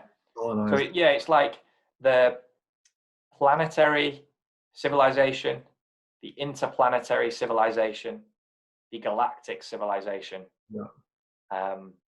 Thinking about the future of humanity in these terms. Yeah. A person within the Fiat paradigm would like shudder to think about these things, because in the Fiat paradigm, energy consumption is synonymous with environmental destruction. Right. Because it's become synonymous with carbon intensity, right, and destructive climate change. Bitcoiners can see beyond that because we're kind of freed from the environmental conception. It's not that we don't care about the environment. I would argue that we care about it more, and certainly more authentically. More intelligent too. Yeah, I would agree. But what you get from kind of accepting Bitcoin and falling down the Bitcoin rabbit hole is like a credible and hopeful and not kind of fundamentally destructive vision of the future. And we can think about progress. We can think about going to Mars. We can think about becoming an interplanetary civilization and maintain hope and maintain our love for the environment, and believe that these things don't have to be mutually exclusive. Right. Yeah, it's not, civilization is advancing the more energy, which, by the way, when we say energy consumption, I don't think the term is like, that's kind of a Fiat term too, because you don't consume energy. Energy cannot be created nor destroyed. This is a principle of thermodynamics. We're harnessing energy towards the achievement of our aims based on our value structure. So it's all about how effectively we can harness energy without degrading the environment, which would negatively impact or adversely impact future energy consumption, because then we have to actually clean up the environment to live, because we need cleanliness and sanitation to survive. So we do need to think about that. And again, that's why Bitcoin, as we touched on earlier in the show, it's whatever we monetize, we produce more of, right? Gold led to more gold production. Fiat led to more debt production. Bitcoin, because it's monetized energy, in theory, leads to more energy production. The incentives direct us towards creating more energy efficient technologies and ways to harness the energy of the world, which, by the way, the amount of energy, I'm looking out at the ocean right now and just see all these tidal forces driven by the gravitational energy of the Earth, spinning through the solar system, which is driven by the solar energy of our sun. The amount of energy that we are immersed in is simply staggering. It's not like we're looking for it, like where's the energy, where are we going to get it? Like it's all around us. And then I think the number that I saw in Jeff's book was enough energy just from sunlight, enough falls on the earth in 1 hour, maybe it was 2 hours, to fuel all of our energy consumption for a year, the whole planet. So if we could just capture 1 hour of sunlight and translate it into mechanical work, 1 hour, we'd satisfy all of our needs for a year. So it's about getting smarter. It's not consuming or even producing energy. It's just harnessing energy more intelligently. That's what we need to do. And to do that, we have to harness the most powerful computing resource available to us, which is the free market. That is the collective intelligence of every human being on the planet, operating with their own sphere of interest and communicating with one another through the price signal. The free market is the ultimate distributed computing system, and it's the only way we'll ever get to these higher degrees of Kardashev civilizations, if I pronounce it correctly. Indeed. Yeah, I would recommend anybody who wants to understand energy consumption, the history of energy consumption, and the relationship between energy consumption and, I keep saying energy consumption, even though we just said it's a Fiat term, energy usage and our standard of living, quality of life. I'd recommend, there's a book, Energy and Civilization by Václav Smil. It's an incredible, I don't like him as a thinker, but I love him as an author and a researcher. So dense, so readable. Just one of those books, you kind of, you know, the 80-20 rule, the Pareto principle. I guess if we apply that to books, you get 80% of the value from 20% of the books. It's one of those 20%. Awesome. Absolutely. Check it out. Yeah, and the thing, one of my main takeaways from that, which for some reason surprised me, the more energy we use and harness, the higher our quality of life, the higher our standard of living. This is what the agricultural revolution was, which I believe was quite long term, using animals to animate plows and whatever, using better plows to more efficiently capture the energy that was going into producing our food, central heating, air conditioning, the advent of the invention of refrigeration and air conditioning made parts of America and part of the world habitable, which weren't before. Right. You cannot separate the energy we harness, the amount of energy we harness, from our standard of living. If we want to reach a higher standard of living, and crucially for socially minded people, if you want more of the world to enjoy the standard of living that we do in the West, let alone us in the West enjoying a higher standard of living, that necessarily means more energy consumption. We have to get smarter about how we do it, sure. I'm no expert on the impact of carbon and stuff. I know Safety has an essay, I believe, on the moral case for fossil fuels, which has been on my reading list for a while, but I haven't read it yet. I haven't read that one yet either, but I would say that another thing, this is from Booth's book, I'm just reading it right now, so a lot of it's top of mind. He makes the point that, desalination of salt water to drinking water, we have the technology today. It's just not economically efficient necessarily, but through the proliferation of something like solar energy, where we can just basically lower I think the metric they use, the levelized cost of energy. So it's basically just the universal metric for measuring how expensive it is to generate energy on a per watt basis. As solar proliferates and lowers that cost, at some point, desalination becomes economically feasible. All of a sudden, we've solved the world's drinking water problems, at least at the coast and whatnot. We can just quite literally build a factory that turns salt water into drinking water.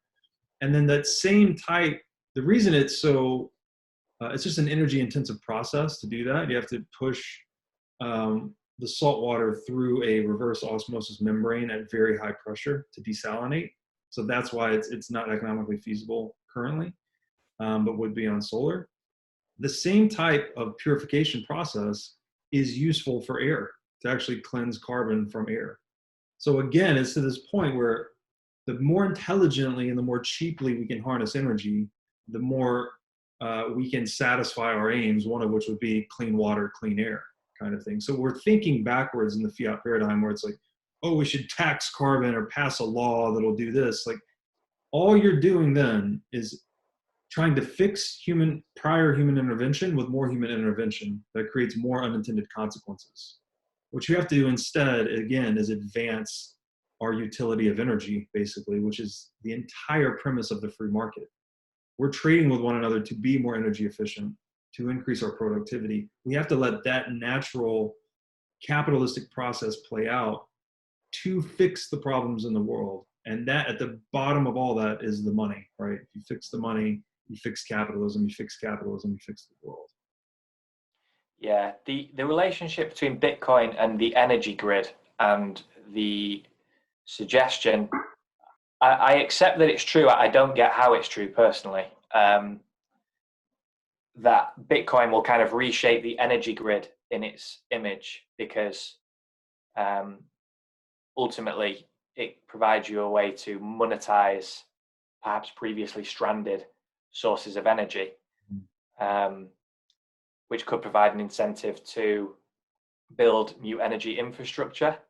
Yeah, as I've said, who was it? The Stone Ridge letter, which Michael Saylor published on his website. I forget the name of the CEO, but Stevens. Right. Okay. Is he a hedge fund manager? Is that a hedge fund? No, so NYDIG is so Stone Ridge is a Wall Street firm, and then NYDIG is their Bitcoin focused firm. Interesting. Yeah. So yeah, he spoke about the potential to monetize like stranded sources of energy in, wherever there's a waterfall, for example, in remote places in Africa, and the fact that it could change the way people live around it because population centers tend to center around sources of energy. Yeah. This is fascinating to me. And I was listening to Saylor speak to Safety on Safety's The Bitcoin Standard podcast the other day, and they had a disagreement about it was about the stock to flow model, and essentially how the stock to flow model kind of assumes that miner revenue as a function of the halving, the 4-yearly halving of not the block reward minus the fees,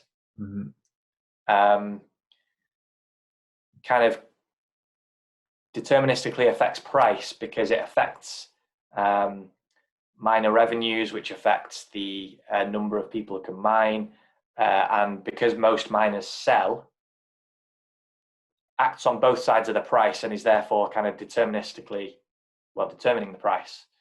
But Saylor pushed back and said, at some point, like Bitcoin miners are going to go public, right, and they're going to get incredible funding, and they'll get to a point where it'll essentially be a bet on the future, and they will mine at a loss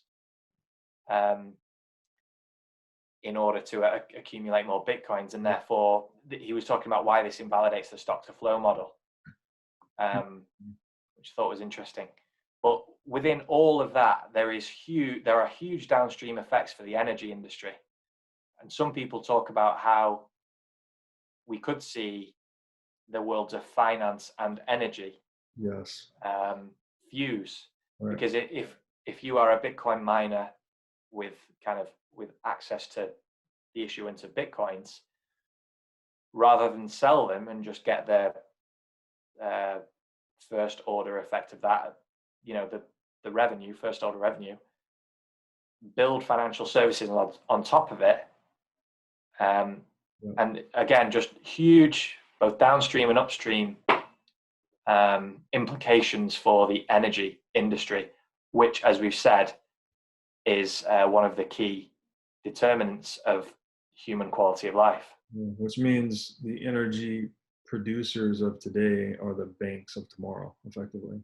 Which again, that's all money ever was intended to be, was a representation of energy, right? Either the energy we've used to create the capital in the world or the energy available to create new capital. Money is just mapping onto that, saying this is a claim on that energy. Now Bitcoin is enabling a more direct relationship of that by being a mechanism for directly monetizing energy. And it does reshape everything, reshapes how we civilize, where we civilize, what our institutions look like. It's profound.